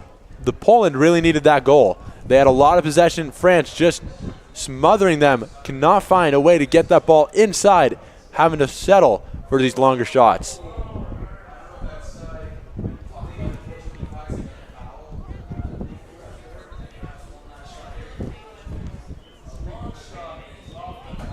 Baptiste Koda, he's going to go all the way to Kornick. Back to Baptiste Koda. Lignell. This is Hubert. Baptiste Koda. France trying to drain as much time on the clock as possible. Besson, he's going to go to Lignell. He's going to go to Koda. Inside to Hubert, right off the top of the goal. It's going to stay in just off the top into the corner, and Poland will have possession. France hustling back. They cannot afford to get counterattacked by this Polish team. Matthews Denart with the ball, coming in, seeing action for the first time today. Jacob Mazlik. Thomas Smug. Mazlik. Mazlik trying to find an open Polish body. He does. It's Diakowski. Back to Mazlik. He's going to take a shot. Another save by Lignell. France cannot get the rebound. Poland gets it once again. It's Diakowski inside the middle. He's going to go all the way to the left side. It's now Migdalski. Back to Mazlik. He finds space. Trying to get the shot off, and it just gets off his hands, and it will be France ball. Mazlik kind of fumbled on the shot, cannot hang on to it, and France now has numbers heading forward.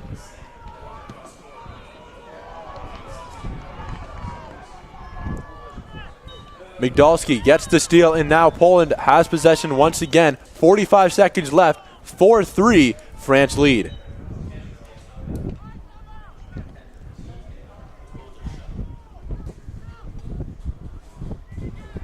The green card has been showed, and that will be going to France's number 1, Alan Lignell.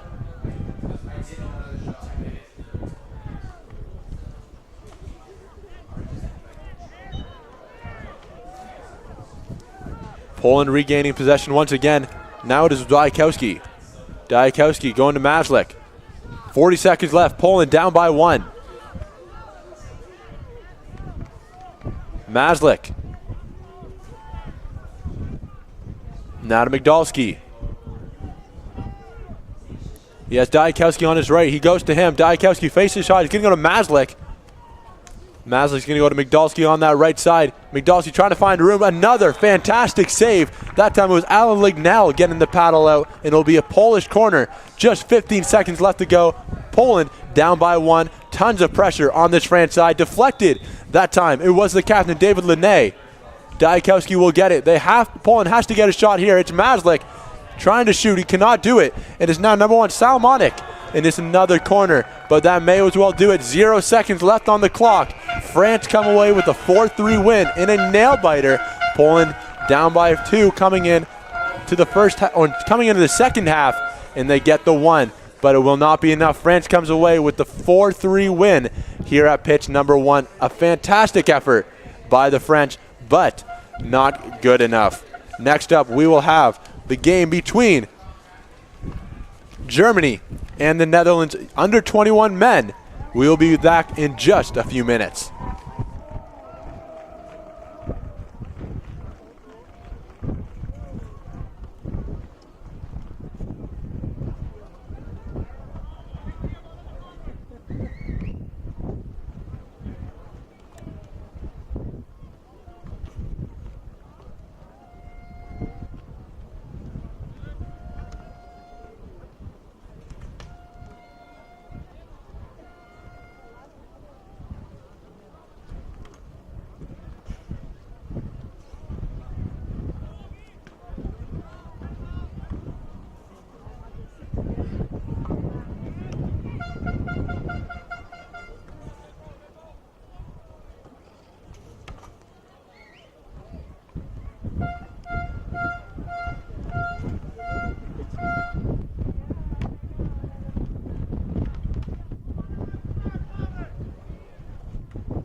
Welcome back to the ICF Canoe Polo World Championships here in Welland.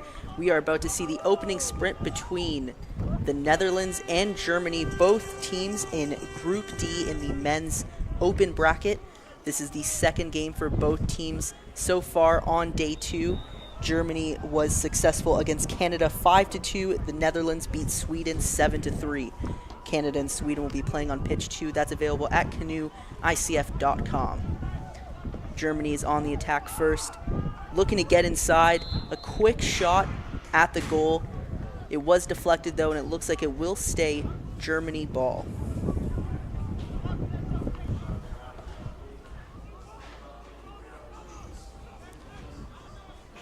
The first corner of the game does go to Germany.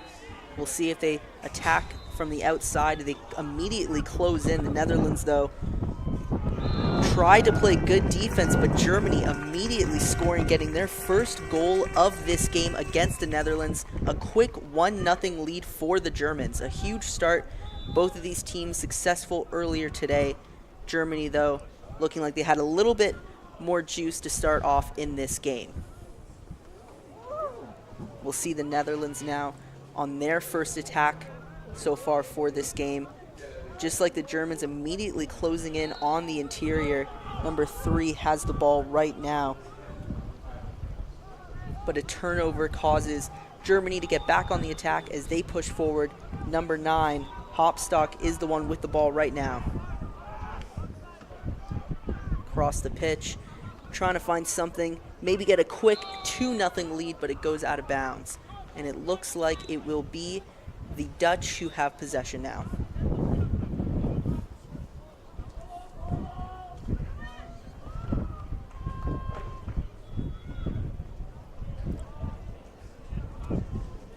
Both Germany and the Dutch successful earlier today. Sweden and Canada round out Group D. The top 2 teams in this group will advance to the championship round robin tournament. The final 2 that place 3rd and 4th will go to the consolation round robin. So a lot at stake for both of these teams. A win here would all but guarantee a spot in the championship round robin. So a ton on the line as the Netherlands begin their second attack of the game. An errant pass. We'll see if the Netherlands can get to the ball before the Germans, and it appears they do. Germany stays in their defense, doesn't want to give up an easy opportunity on the defensive side of the pitch. Getting it back to the point, that's tough for the Dutch. Try to get it in the interior, bounced off a German, but it stays on the outside with the Netherlands. That's Mats Pell right now, who throws it across the pitch to Van Es. Playing some conservative offense here for the Netherlands, not forcing anything right now. Shot clock is at 11. They take a shot off the post, almost goes in, but it looks like they'll be able to keep possession of the ball. They can reset, try to get the same shot. It looks like they might want to get the exact same shot. Getting it back to Van Es, throwing it over to Van Vliet, who gets in the interior, trying to find a shot. It looks like he tries to just volley it up, get it to one of the Dutch players, and he does. A new shot clock after their previous shot on this possession. They're at a full 60 seconds as they continue to pass it around, play conservative.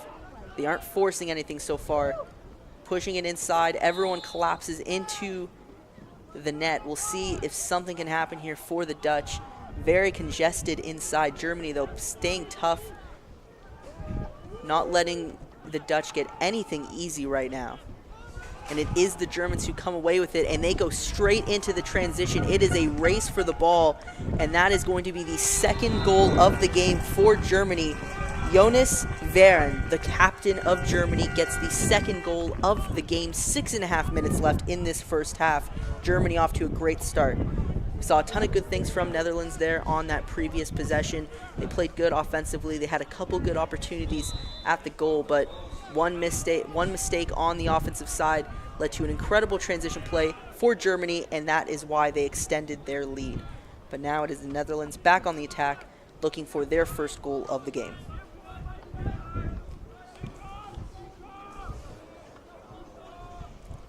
That's Pell getting it back to the point to Van Vliet. Pell again to Van Vliet. Kind of going back and forth right now. A nice shot by Pell, but just a little off to the right.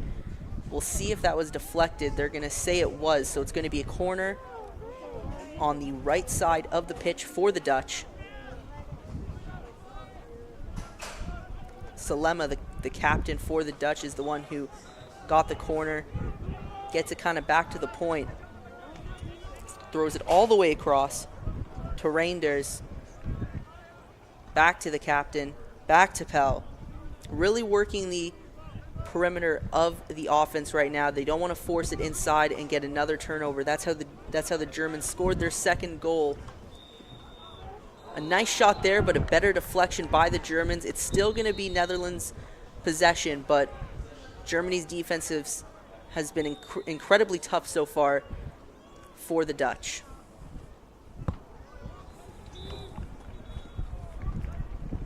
Around 5 minutes left in this first half.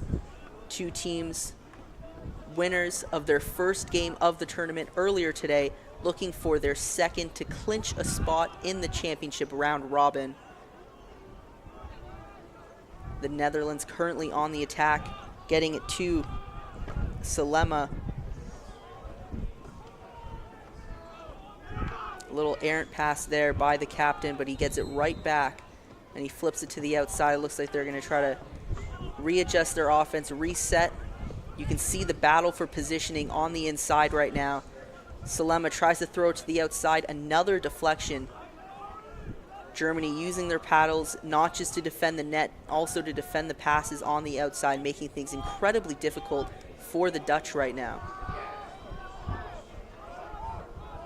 That's Pell, who tried to make the pass, or tried to receive the pass, but he could not get it, and it will be the Germans' possession. A couple of substitutions for Germany as the Dutch move to the outside, or move to the defensive side, get themselves set. Germany, 2 goals already, 1 in the transition, 1 in their actual offensive set. We'll see what they can capitalize now. They seem to really congest on the inside all at once. And you can see they're doing again. Everyone pushes in forward, but they move the ball back to the outside. They didn't really see anything that they liked.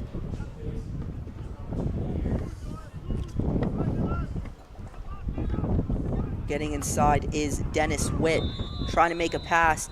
8 for Germany. That's Jonas Vieren, the captain. A nice opportunity at the goal, but deflected by a Dutch player. Appears there was a foul on the play on the Dutch, so Germany will keep possession. And they'll have a shot close to the net. We'll see if they can capitalize here.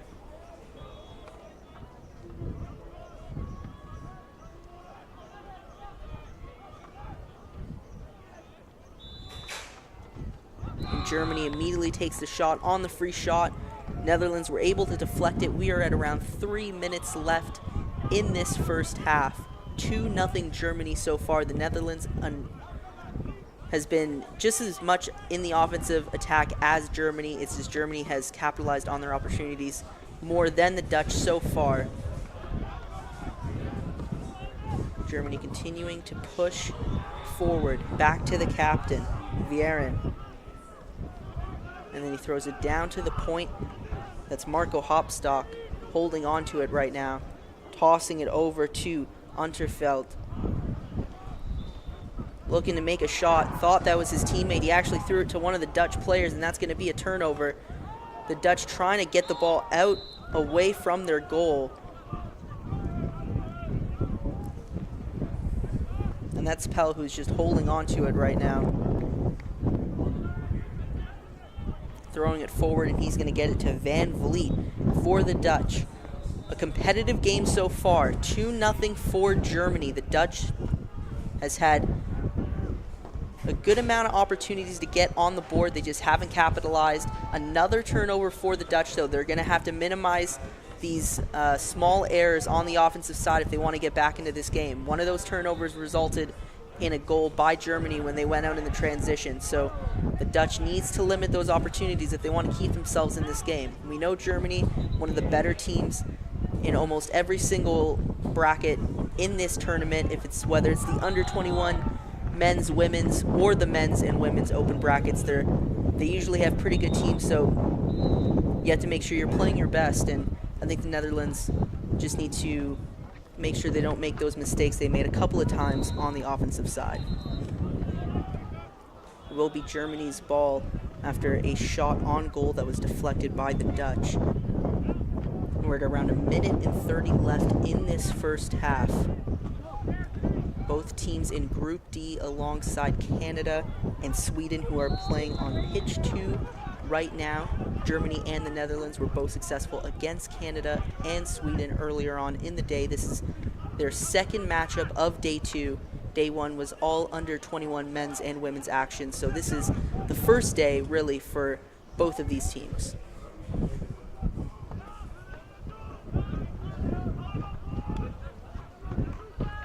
Germany pushing it inside, getting it to Hopstock, throwing it outside to Robert Pest. Looking to reset right now, 30 seconds on the shot clock. Back to Hopstock. Looking for a pass to Unterfeld.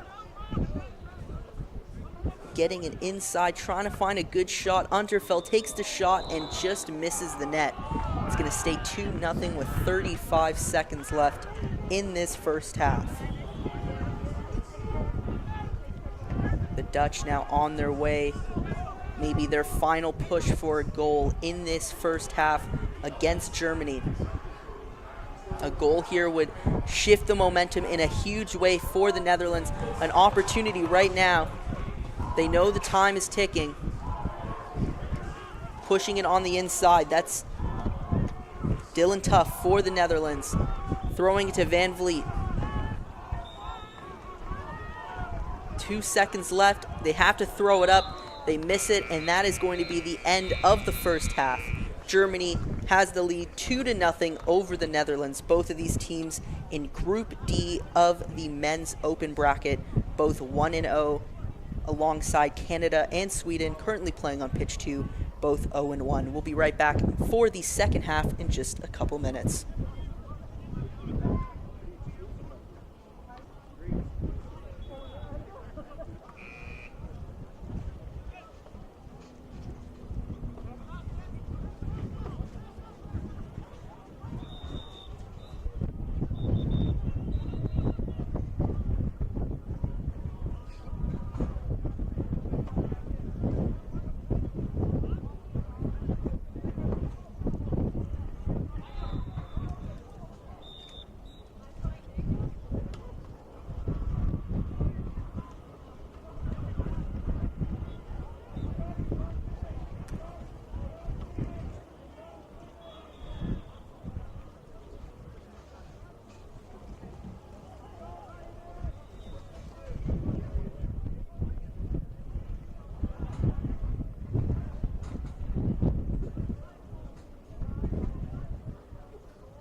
And we are back here for the ICF Canoe Polo World Championships here in Welland, Ontario.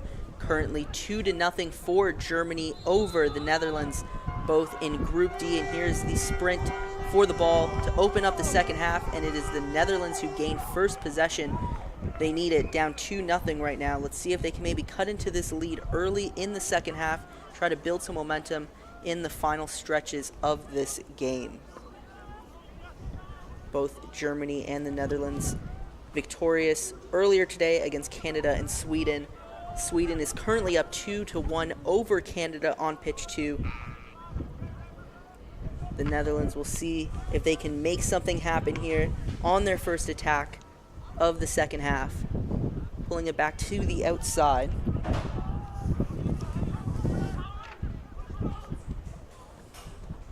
And it's Dylan Tuff who's really been working the perimeter for the Dutch almost this entire game for them. Hasn't really worked inside too much. The Dutch really no interior position right now. A quick shot there by Lucas Renders, and he was unsuccessful, but they regained possession. A good fight for the ball there.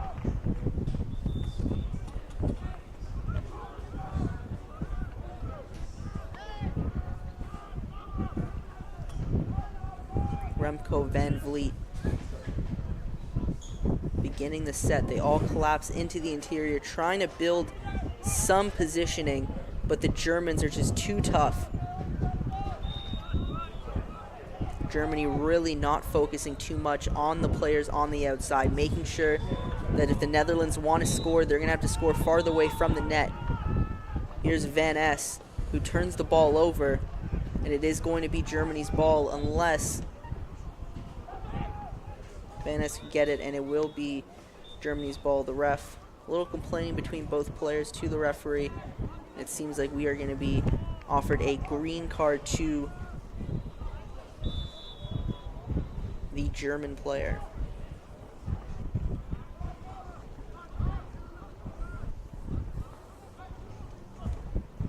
Around the captain all the way across the pitch. In the corner now is Marco Hopstock throwing it back. This is Dennis Witt getting it to the captain. A lot of movement by Germany, and it works. A third goal for the Germans, building their lead, extending their lead right now. The Dutch, it seems like they might be in a bit of trouble now. They've been competitive this entire game, but right now it feels like Germany is just a step ahead of them offensively and defensively, and it's starting to show in the scoreboard. Around 7:30 left in the second half, a 3-0 lead. Nothing insurmountable, but it seems like the Dutch might be playing against the Germans and the clock in this second half now.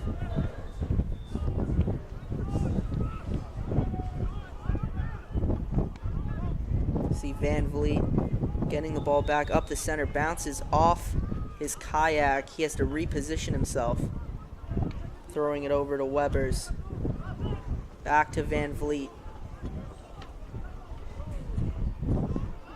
Gerle ends up getting it, throwing it back to Webers.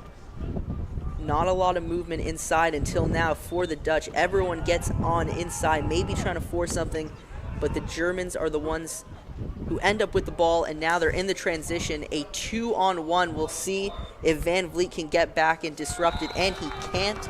It is a fourth goal for the Germans. The captain, Jonas Vieren, his second goal of the game. The fourth goal for Team Germany with 6:45 remaining in this second half.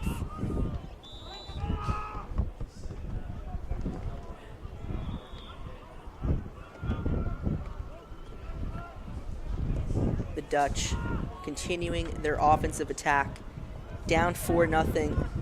You can feel a little bit of desperation in their play now, knowing they need to score, and they're going to need to start scoring quickly if they want to get back in this game. Throwing it down to Dylan Tuff. Back to Webers. A little back and forth play on the perimeter. You can see Pell trying to force himself inside, but Germany, just all five bodies, feels like they're making their presence felt on the interior. Another pass on the inside that becomes a turnover for the Dutch. Germany's interior defense is just too strong that the Netherlands just can't take advantage of any easy opportunities. It's going to be a foul here. And for the Dutch, the clock at 5 minutes and 45 seconds, down 4-0. They already won today against Sweden 7-3, so a loss here isn't the end of the world for them. Any goal would be a huge difference maker for the Dutch. Point differential, a huge advantage in tiebreaker scenarios. For Germany, 5 minutes and 30 seconds away from punching their ticket to the championship round robin. You can see the Dutch getting a little aggressive here, trying to force a turnover, trying to make something happen. But it's the captain who slows it down, Vieren.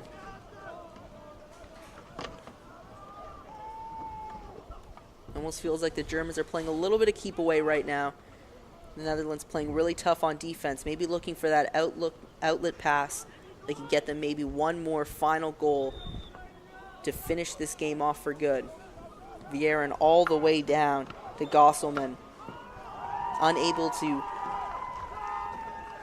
finish the play though, and it is going to be the Netherlands who take advantage, an opportunity to get themselves on the board. 4 minutes and 45 seconds left here. A nice shot bouncing off the post. One of those few shots that the Netherlands have taken on the perimeter. One of the Germans in the water right now still has the ball though. And the Netherlands, a great opportunity by the captain Salema, but he just couldn't finish the play. A great deflection. The Netherlands will be able to readjust, but they've had a couple great opportunities that just haven't gone in this one possession.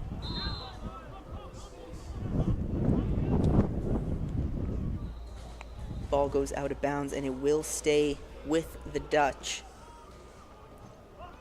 They're aware of how much time is left in this game, and they are very aware of the current score, 4-0 for Germany. Germany beat Canada 5-2 earlier on today, looking for their second consecutive win on day 2. Another deflection leads out of bounds. It will stay with the Dutch, and it will reset the shot clock to 60 seconds. The corner thrown by Renders to Webers to Dylan Tuff. A scrum for the ball, and it is Germany who picks it up, looking like they try to want to go on the fast break, and they're going to. And this is more than likely going to be the 5th goal of this game. Except Hopstock's unable to corral it, falls in the water, and can't finish the play off. Maybe I jinxed it. It's 4-0 with 3 minutes and 10 seconds left for Germany. It is going to stay in possession with the Germans. It's going to be a corner. Germany made a substitution, bringing everyone back into the offensive side before the corner is thrown. Hopstock, who missed on the shot, he was the one who threw it in. Getting it down to Witt, throwing it over to Richter. Again, just somewhat playing keep away right now. The Netherlands being extra aggressive, trying to force a turnover, not really letting Germany get in their offensive set. Could end up resulting in an easy score, and it does. From number 4, Lucas Richter gets on the board, 5-0 for Germany. That all but seals the deal for this game, 5-0 right now. Germany leads over the Dutch. Netherlands can't hang their heads down for too long, though. Still an opportunity to get themselves on the board.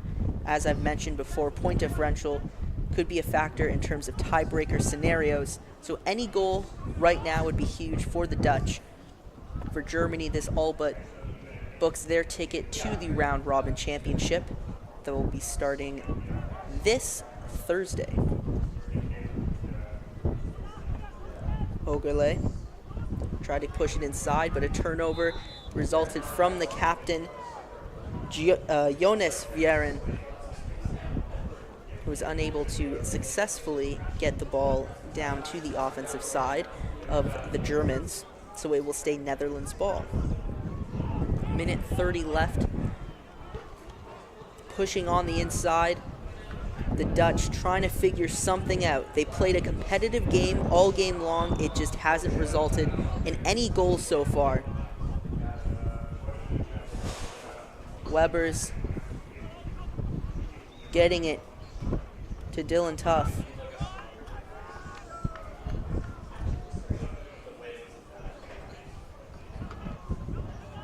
We just are about to hit the 1 minute mark left in this second half. A great performance by Germany. It really showed how incredible they can be on both sides of the pitch. Defensively, just smothered the Netherlands, forcing them to take shots on the perimeter, something that they did not want to do going into this game. Germany will have possession, 49 seconds left. They will have one final game against Sweden tomorrow. The Netherlands will be taking on Canada. The Netherlands and Canada game could be for that second place spot. Sweden currently up 3-2 over Canada on pitch 2. All four teams are part of Group D in the men's open bracket. Germany continuing to hold on to the ball. 22 seconds left. Maybe one final push for the Germans. Getting it to the captain, Jonas Vieren, holding it, pushing it forward to Richter, who got that game-sealing goal to make it 5-0. Down to Unterfeld.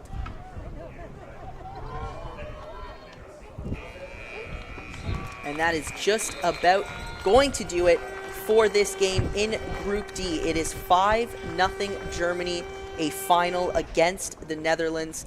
Germany now with 6 points, clinching a spot in the championship round robin. We will be back in just a little bit for more action in the ICF Canoe Polo World Championships.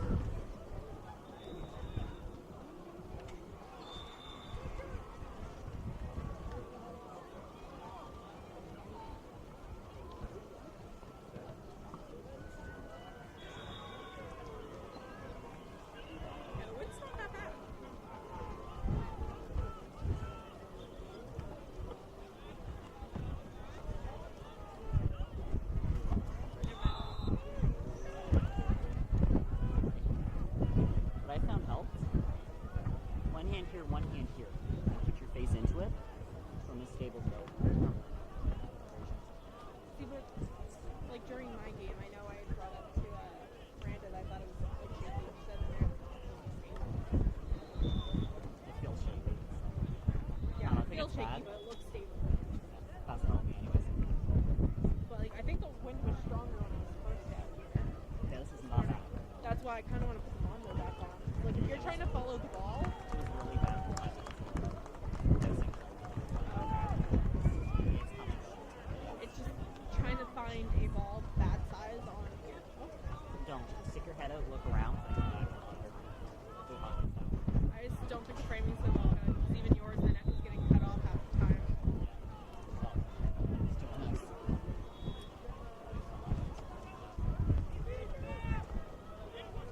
Yeah. See how it goes for the first game.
And we are back here at the Welland International Flatwater Center for the Canoe Polo World Championships.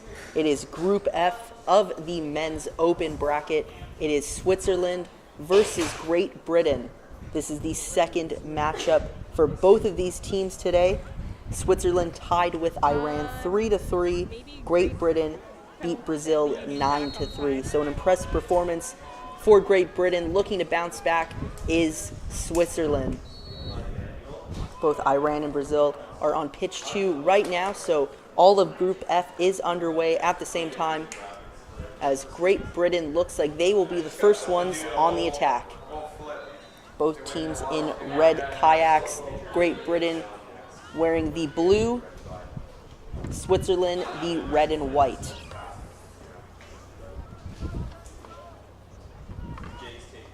A setup by Great Britain right now. Great Britain extremely successful so far in this tournament, in the men's, women's brackets, as well as the under-21.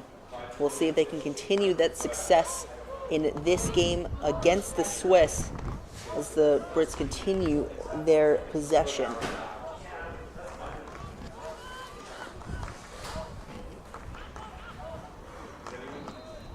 McCutcheon throws it to the outside.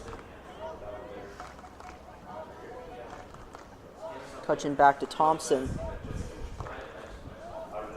Throws a awkward looking pass to the net, not deflected, just trying to beat the shot clock. And the Swiss will now have their first opportunity to get their first goal of this game. 0-0, 8:33 left in this first half. We just got underway, Switzerland and Great Britain. The Swiss's first attack, couple of pump fakes there, nice look, but instead passes it back to the perimeter. That is Weber leading the charge for the Swiss, getting it to Logle.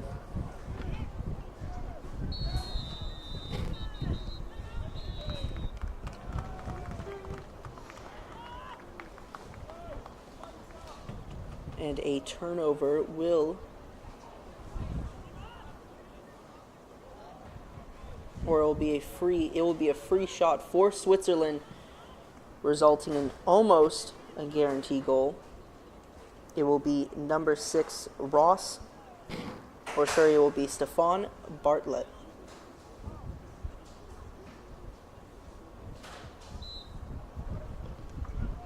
And he makes the most of his opportunity, and it's the Swiss who are on the board first. 1-0 over Great Britain, a start that Switzerland definitely needed going into this game. Great Britain has been extremely impressive so far throughout this tournament, as I said, in all of the brackets. Great Britain, we should expect them to respond. It's just a matter of when, not if. That's Montgomery right now flipping it over to Thompson. Thompson to McCutcheon. And they make most of this opportunity. Like I said, it's not if, it's when. And that is exactly what Great Britain did, tying the game up 1-1. Switzerland will have an opportunity to respond, though.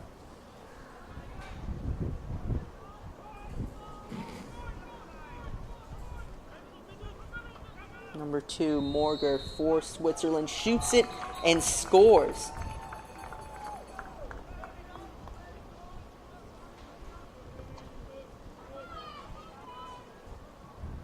But it looks like they're going to call that goal off, so it stays 1-1. Great Britain.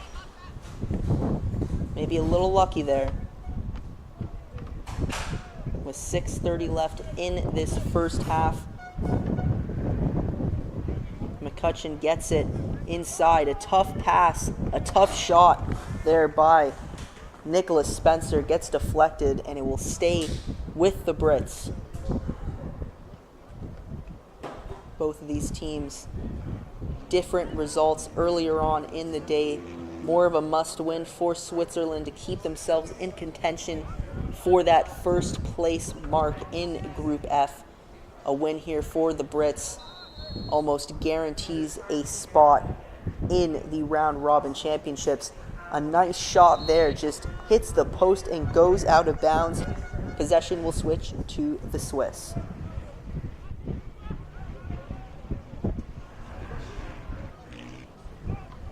And the Swiss quick on the attack here, hits the post, and Great Britain responds and pushes it forward.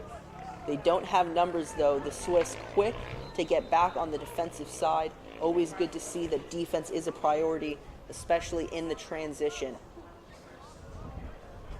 It's going to be Montgomery who gets it over to Thompson, who starts this attack off for Great Britain. Pushing it over to Fletcher.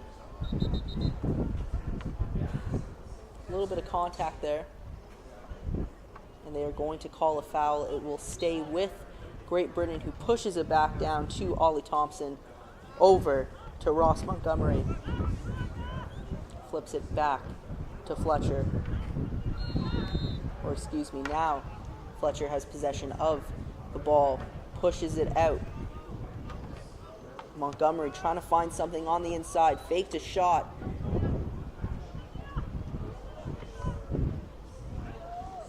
Trying to take it himself. That was Matt Fletcher, who could not capitalize on a pretty good look near the goal. You can see the battle for positioning right now between Spencer and Bartlett on Switzerland on the inside.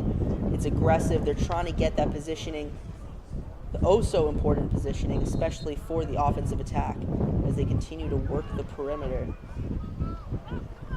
And a nice shot there by Ross Montgomery. He's had a couple of good looks so far in this first half, just unsuccessful to capitalize, and we are still stuck 1-1 with just under 4 minutes left in this first half.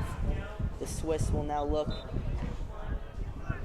to maybe take the lead for the second time in this game.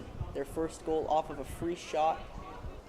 The Brits, though, responded right away.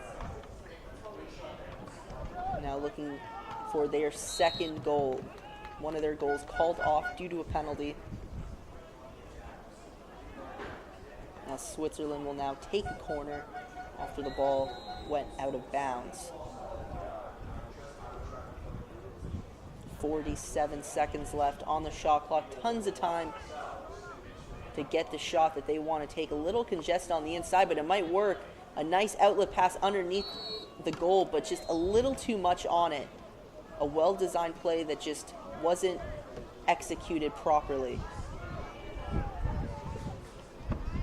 And Great Britain looking to respond immediately, but a turnover gives Switzerland an opportunity to attack. But they will not have numbers, so they're going to have to set properly. No transition opportunities really for either team so far.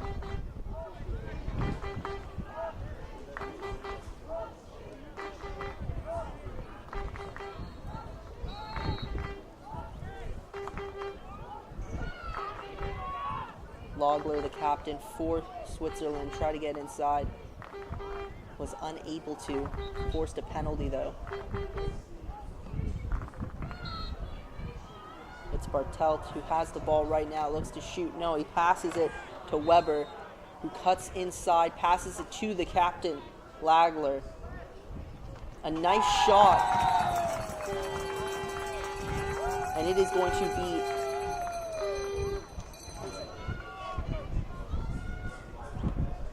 the second goal of the game for Switzerland, 2-1 with 2:05 remaining in this first half.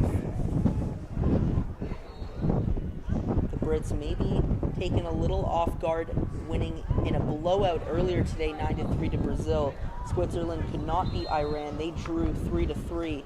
But right now, Switzerland looks like they're the team that has a little bit more in them right now. Minute 45 left, though. Still 2-1, just a 1-goal game.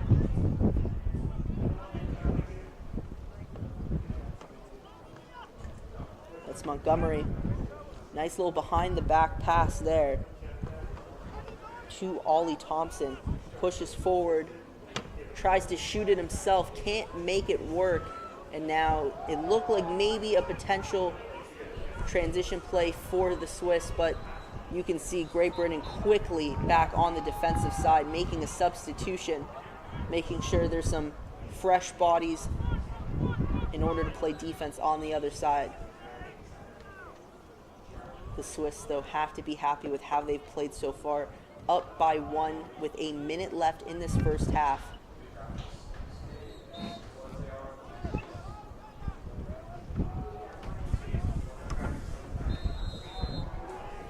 Corfer gets it behind to Weber. Logler, the captain, on the perimeter to Weber. Not a lot of rush to take a shot here, but it was Weber who maybe forced it, but the Swiss had quit just for a little bit, an extra opportunity at a shot, and a deep throw by the Brits, unsuccessful. 15 seconds left in this first half, 2-1 for the Swiss. One last break, maybe to get a third goal of the first half. They're gonna have to be quick about it, though. A turnover gives it to the Brits, looking like that might be the end of this first half, and it is. It is 2-1 for the Swiss over Great Britain. We will be back for the second half in just a little bit.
And we're back at the ICF Canoe Polo World Championships here in Welland, Ontario, Canada. This is Group F, Great Britain versus Switzerland. It is currently 2-1 for the Swiss. Great Britain was successful in their first matchup today against Brazil, 9-3. Switzerland drew with Iran 3-3. Currently, right now, it is 4-0 Iran against Brazil. So Iran currently in the lead, Switzerland currently in the lead. The two teams that drew, an opportunity to maybe bounce back. But right now, it's the Brits who look that they have the first possession of the second half, down 2-1. They bounced back pretty quickly after the Swiss's first goal in the first half. We'll see if in this second half they can score pretty quickly and tie this game up just like they did in the first. It's McCutcheon right now moving forward down to Thompson. Pushing it on the inside, that is Martin and McCutcheon on the interior. A foul was called, so the Brits will be able to readjust here. Nice little quick pass to McCutcheon in the middle. Nice shot, but a better deflection by the Swiss. A fight for the possession underneath. And they are going to call a foul. It will stay in possession of Great Britain. They will take a corner shot. It was not a foul. It actually went out of bounds, and McCutcheon will be the one who threw it in the corner. McCutcheon now has it. His brother. And again, another nice pass. Zipped it all the way down, but it was unsuccessful. A little too much on it. And now Switzerland will begin their first real attack of the second half. 8:30 left, 2-1. Switzerland leads. At the top, it is the captain, Logler, who throws it over to Morger, back to Logler, over to Korfer. They reset though, Logler, the captain, readjusting the offense. Korfer to Logler. The battle on the inside right now. The Swiss are struggling to get any interior position right now. And a nice shot that goes off the post. Simon Morger, a huge opportunity to extend this lead to 3, but hits the post. He might be thinking about that one if they end up not able to finish off this game. 7:30 remaining. The Swiss continue to hold on to possession. Morger back to Logler, the captain.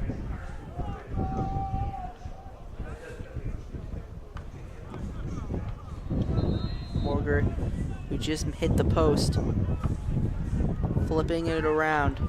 Logler takes a shot, a good deflection by the Brits. It was Ollie Thompson with the deflection, and now they are going to push forward for their second attack of the half, trying to pick up the pace a little bit.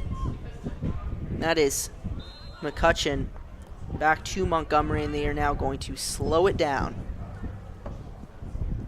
Great Britain, we know that they can score 9 goals in their first game today against Brazil.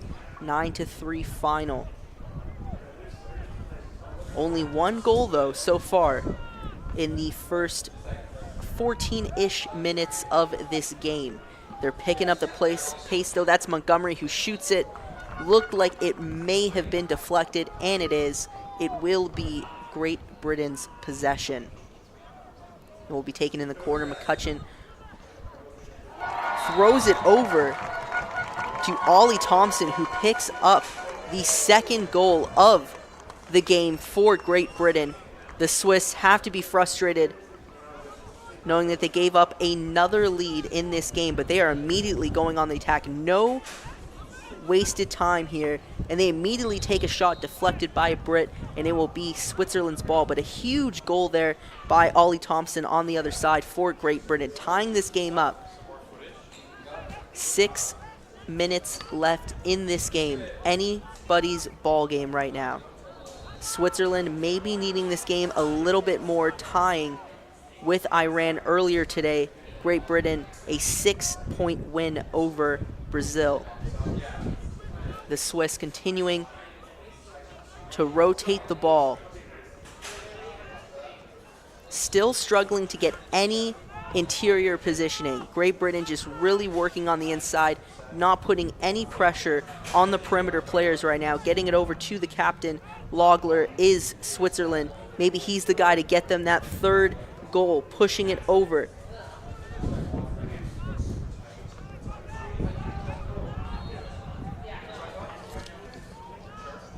Logler gets it over to Bond, and he misses.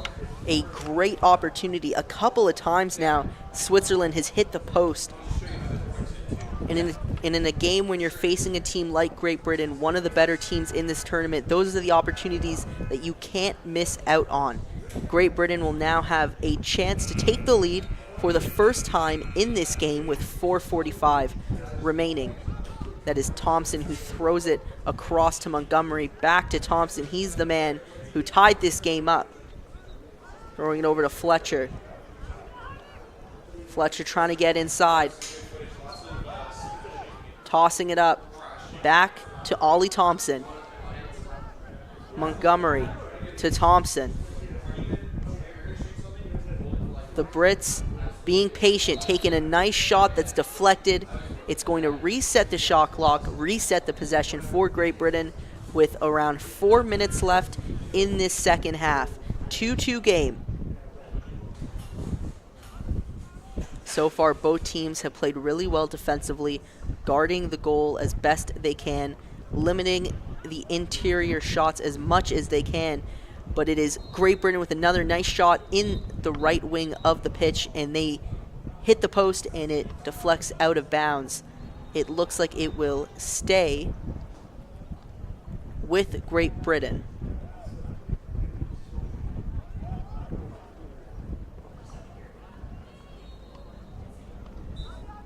Montgomery throws it to Thompson. A little bit of an errant pass. He's got to go run. He's got to go swim back to it. Reset. Ollie Thompson at the top.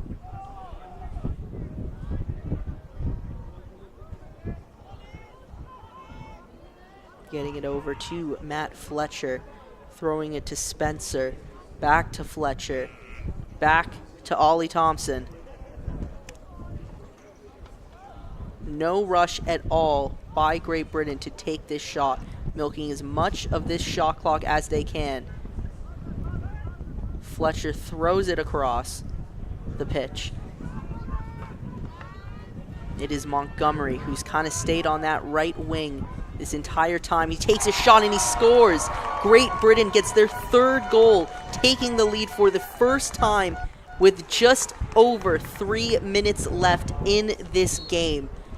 The Swiss were up 2-1 at the start of this second half, and right now they're going to have to play from behind.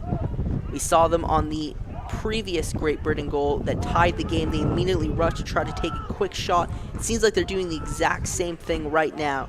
The deficit is 1 for Switzerland.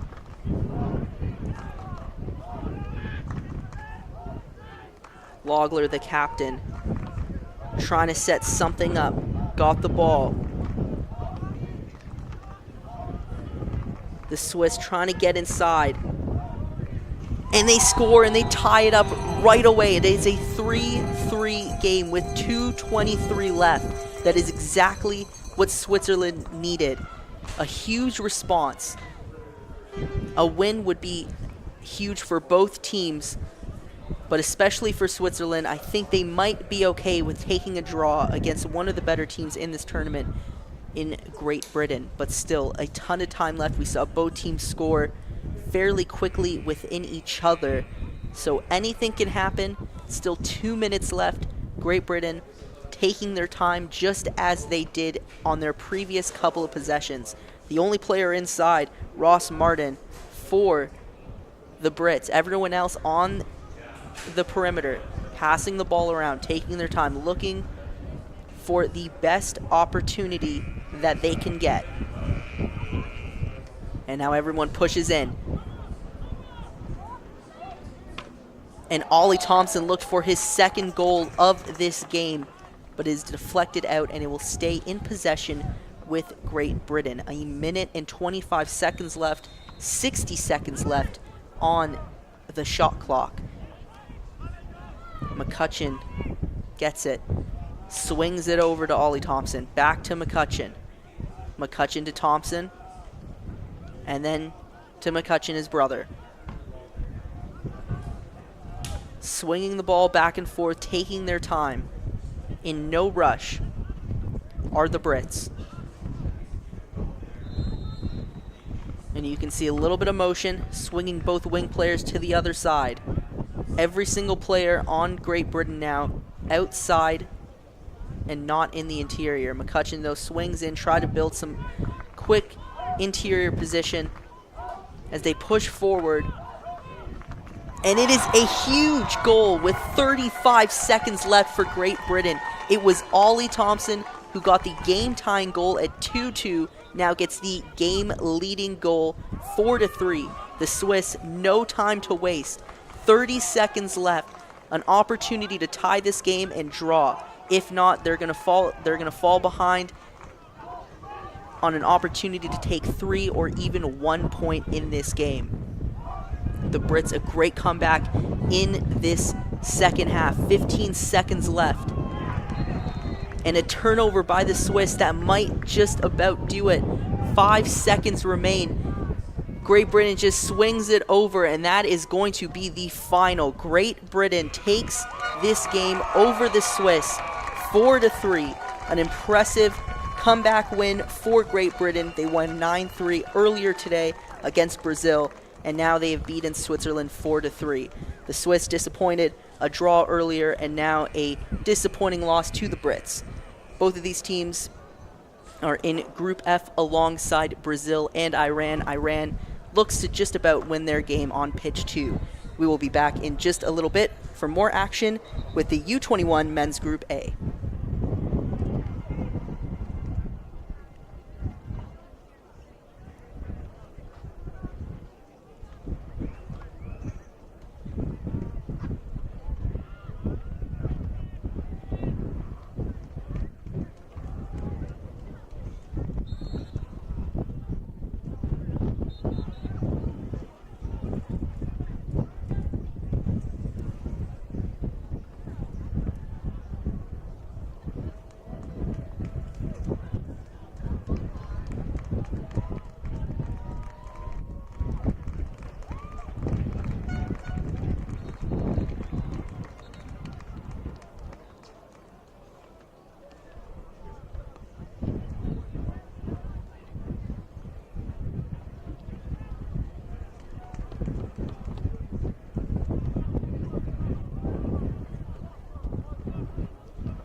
And we're here on the ICF Canoe Polo World Championships. It is the Netherlands versus Great Britain in the under-21 men's Group A. Great Britain starting off on the attack.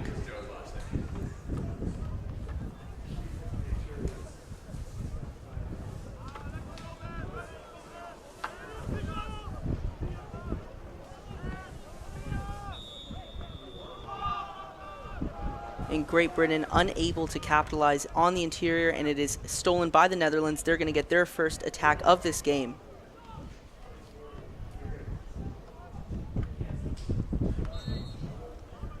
Great Britain finished with 6 points yesterday in day one of under-21 men's action, while the Netherlands finished with 4, a win and a draw. So a huge game for both of these teams in terms of placement for the round-robin championship tournament. No guarantees in spots, but right now both teams are looking good. This could end up being the deciding game on which team finishes with the first seed. And the Netherlands immediately get a goal on their first possession on the offensive side, 1-0. Great Britain fell behind quickly in the previous game in the men's open bracket, and they responded quickly. We'll see if this Great Britain team has the same ability as the men's.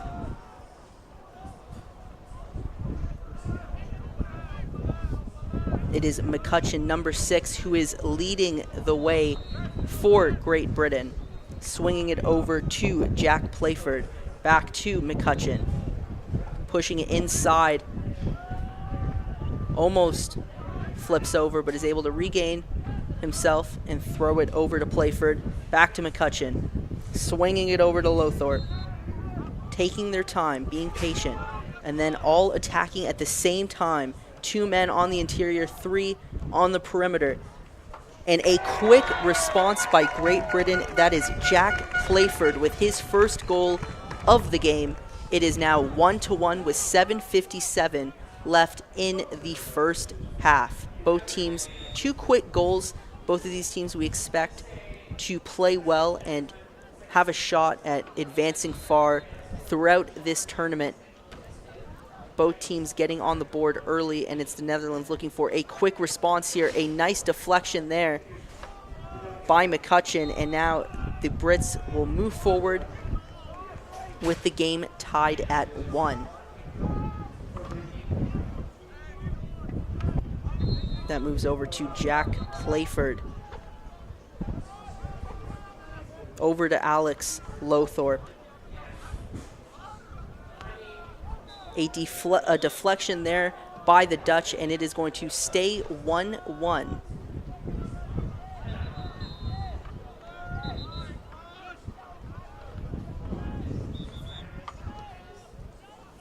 It will stay in possession with the Brits. It is going to be Lothorpe who takes the corner. We'll see if he throws it to himself or maybe goes to the top to McCutcheon. Waiting it out, maybe looking for someone to get good positioning underneath the goal.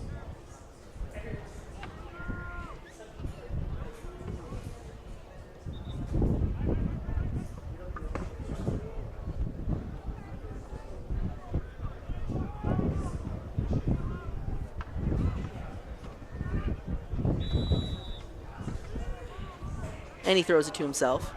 Gets it down to McCutcheon, who gets it back. And a turnover is going to result in the Brits trying to get back as fast as possible. It is a 2-on-2 here. An opportunity at a shot, and it is deflected. That was number 6, Stevo Hogerle for Netherlands.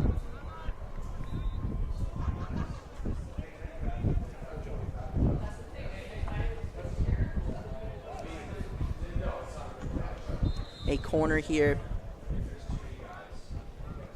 but they will have to reset and retake the corner.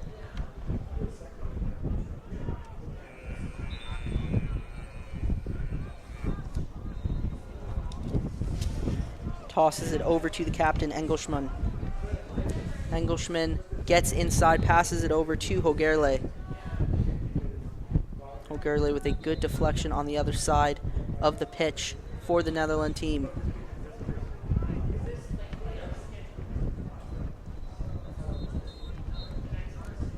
Dutch getting in position here. O'Gurley throws it back to Zwinkels. Vandenberg trying to push forward, but the Dutch are pushed out, and they're going to have to reset here. 48 seconds left on the shot clock. A ton of time, a 1-1 game with 5:30 left in this first half. Back to Vandenberg. Getting it over to Engelschman. The captain throws it back to Zwinkels, who resets for the Dutch. 25 seconds left. Poorly thrown pass, but the Dutch are still able to handle it. It is Hogerle. Down to Engelschman. Back to Hogerle. To Vandenberg. Maybe starting something here. But again, the Brits just keeping themselves composed, blocking the interior, making sure nothing is getting on inside underneath the goal.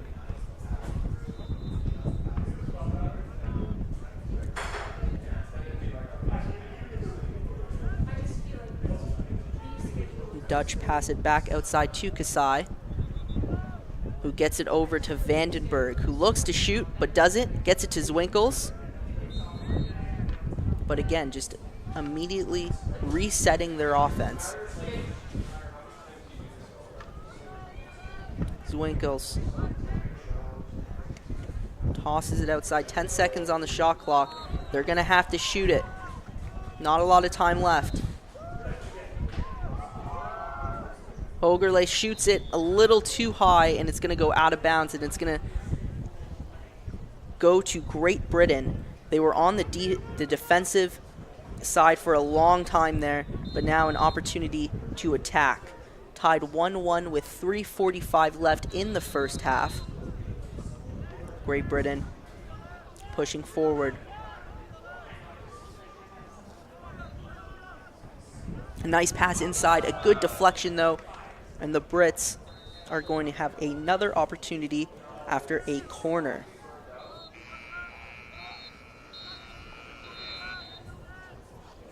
Passing it to the outside to McCutcheon. Throws a nice quick pass inside to Playford, and he gets the second goal of the game for Great Britain. Jack Playford able to give Great Britain their first lead of the game. The Dutch scored first. Great Britain has responded with 2 consecutive goals. 3 minutes left in this first half. The Dutch started off strong, have faltered a little bit, especially on the defensive side. Offensively, we'll see what happens here. Pushing inside.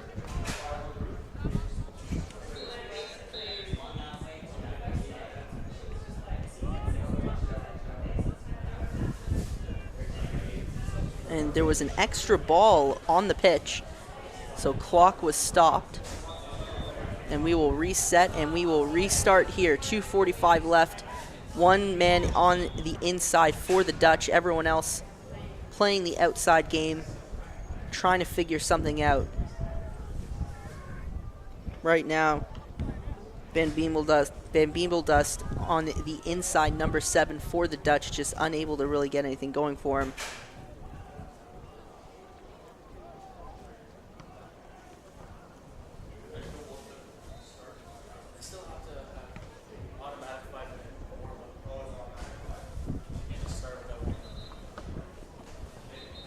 Now play has been stopped.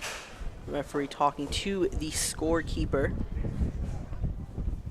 trying to figure out and settle everything down here.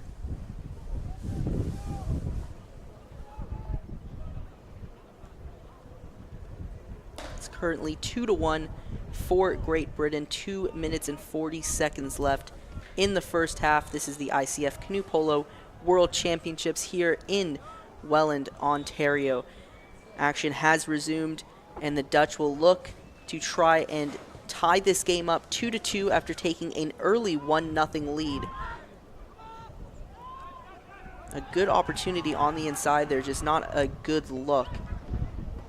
A rare opportunity. They've actually had a shot inside. As right here, Engelschman pushes it over to Zwinkels. Vroon. But a turnover, and now the Brits are on the transition. A 1-on-2, takes a tough shot, but is unable to hit it. A good opportunity for Great Britain to extend this lead to 3-1, but it was not meant to be. It is still 2-1 with 1:50 left. The Dutch resetting here.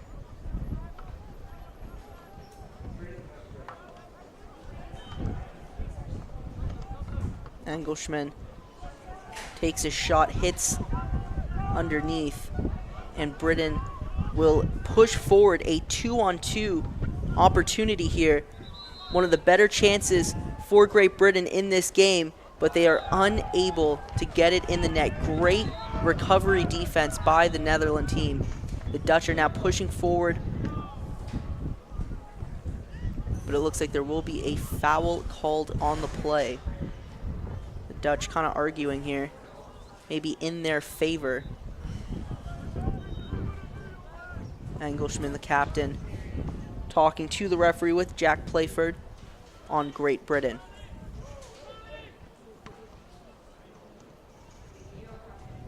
As more of the players head into the offensive side of Great Britain, it feels more and more that maybe possession will switch, but it won't. It will stay with the Dutch, and with 1:15 left in this first half, we'll see if they can close this first half with maybe a tie game. That's Pell throwing it over to Zwinkels, to Pell.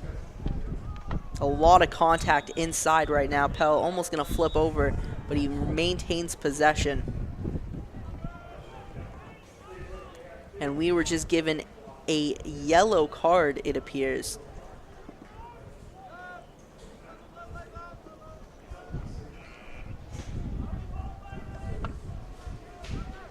And you can see right now just the aggression by both teams.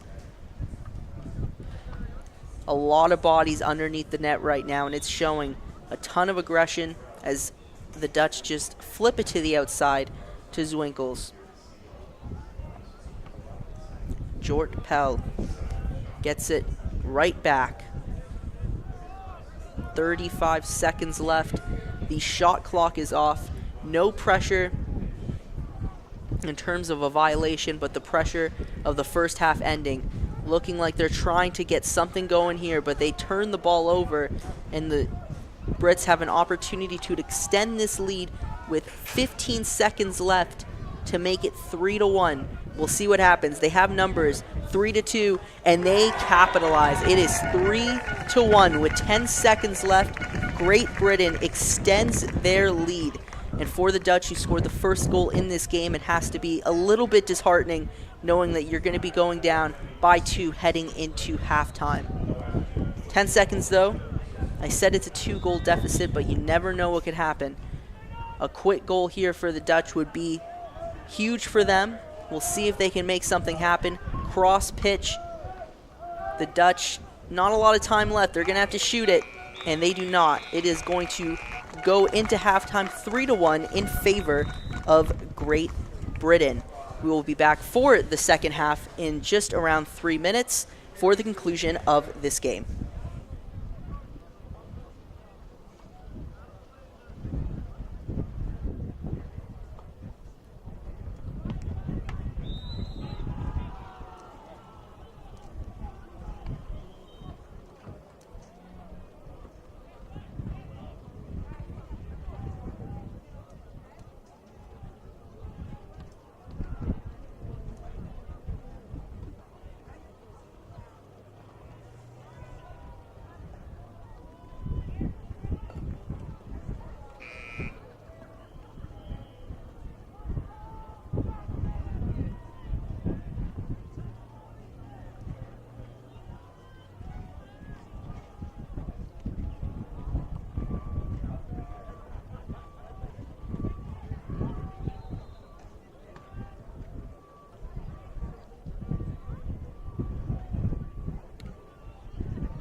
And we're back for the ICF Canoe Polo World Championships here in Welland, Ontario, Canada. It is 3-1 in favor of Great Britain over the Netherlands. The second half just about to get underway here. Great Britain sitting with 6 points in Group A, the Netherlands with 4. A big matchup for both of these teams, especially when in terms of placement of the group. Both teams looking to make the round robin championship bracket in the under 21 men's side. Great Britain starting off with an attack, but an immediate turnover. It appears an immediate turnover, flips over one of the Netherlands players, but they gain possession. A quick turn here for the Dutch, an opportunity to maybe cut this lead in half. Swinkles gets it over to Ogerle. But a turnover causes the Brits to go quickly in transition. A little off on that pass there, and not enough on the shot.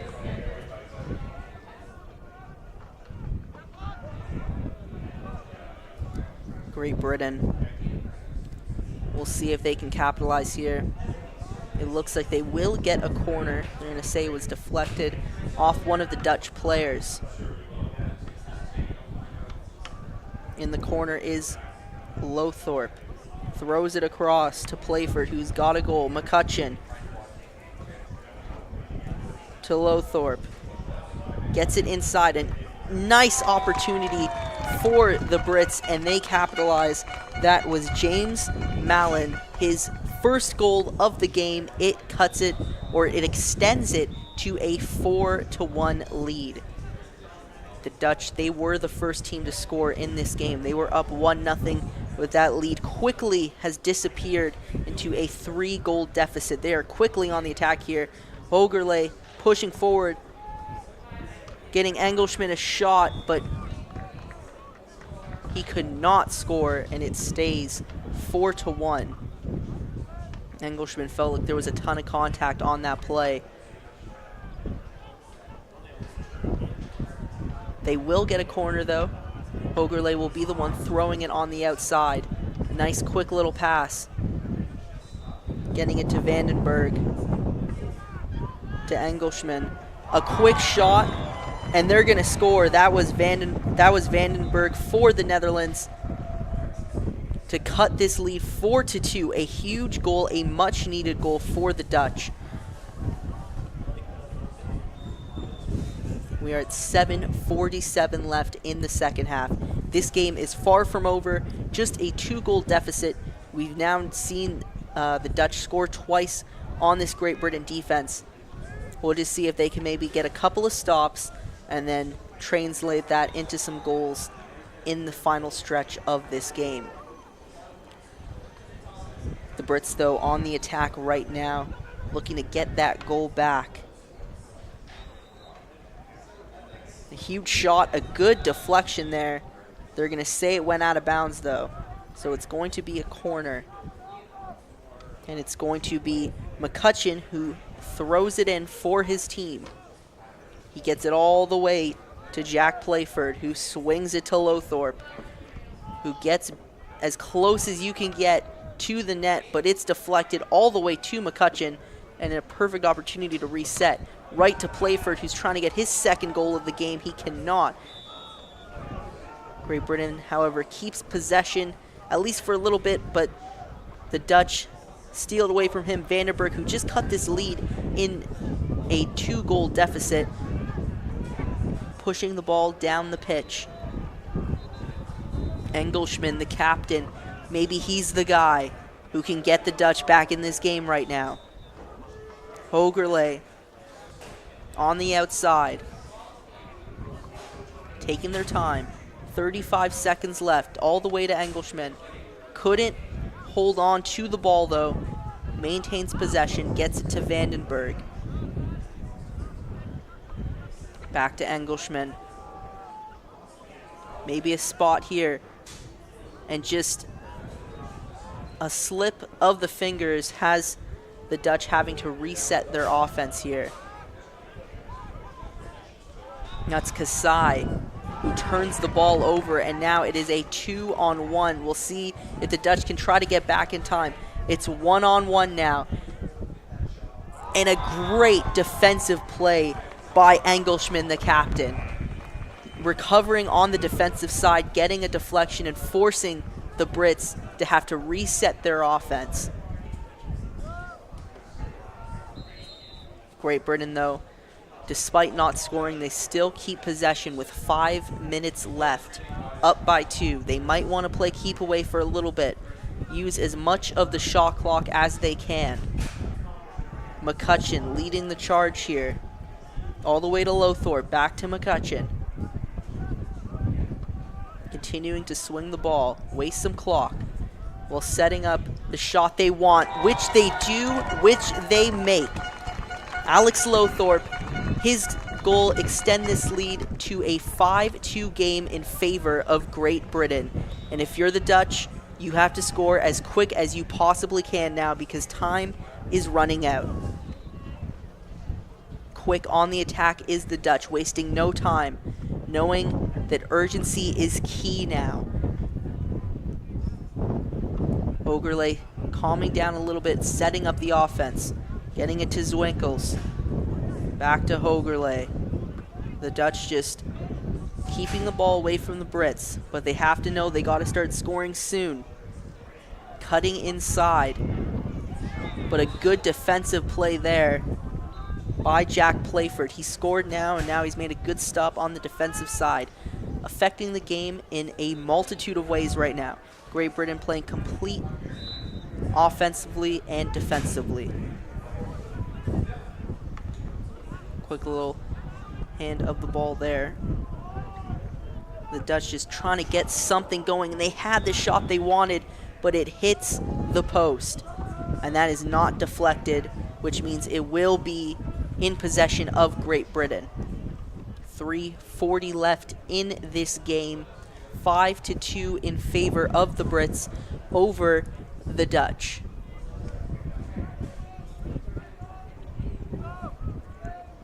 Quick little swing pass. McCutcheon getting it to Lothorpe. Back to McCutcheon. Trying to make something happen. Pushing forward. But instead just swings it back to Lothorpe. No pressure right now for Great Britain to score. All they have to do is maintain this lead.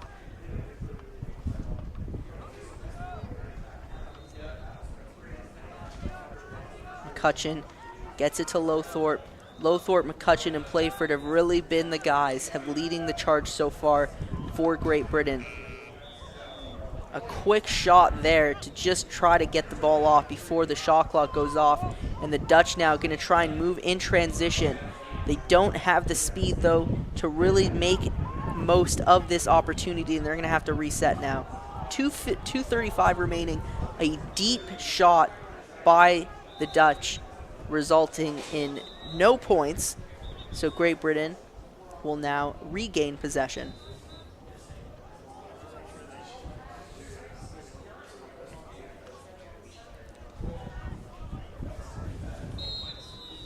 .225 remains in this game.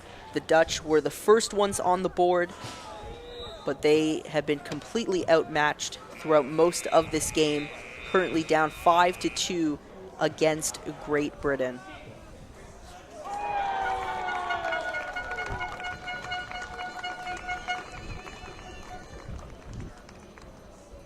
And it was Great Britain who gets a 6th goal of this game, now up 4 with 2:08 remaining in this game. Essentially sealing the deal for the Brits. The Dutch now probably just playing in terms of getting a goal to maybe affect their point differential with just 2 minutes remaining. And a nice opportunity there, hitting the post. The Dutch have hit the post. They've had a couple good shots throughout this game. They just haven't capitalized as much as the Brits have. And the score is clearly showing it with a deep shot by the Brits, but just not going their way on that possession.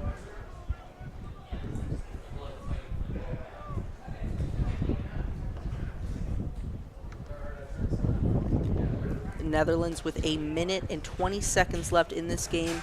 Maybe a couple of more possessions here to finish this day strong. Pushing it inside. A little bit of a miscommunication on that pass there. They cut in when it looked like they were trying to get it out on the perimeter.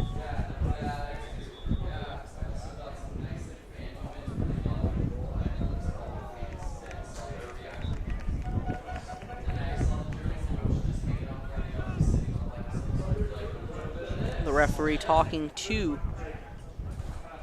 the scoreboard keeper, making sure everything is right on cue. 6-2 with 57.6 left on the clock.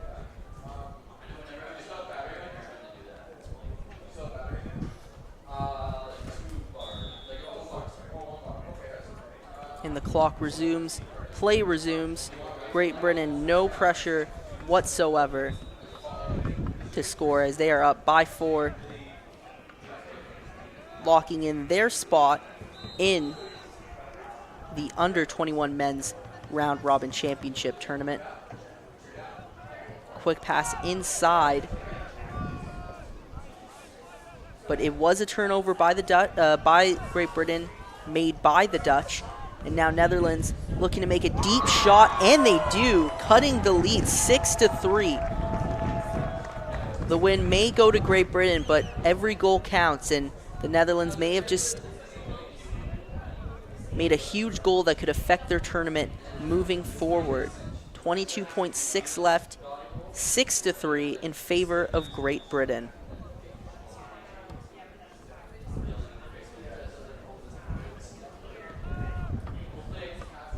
Brits maybe looking to get that goal back here with time running down. 10 seconds left. Maybe a final goal, but it will not be a final goal. It goes out of bounds with 5.5 seconds left remaining. The Dutch are going to throw it down, maybe try to get something here, but time expires. The final score, 6-3 in favor of Great Britain over the Dutch.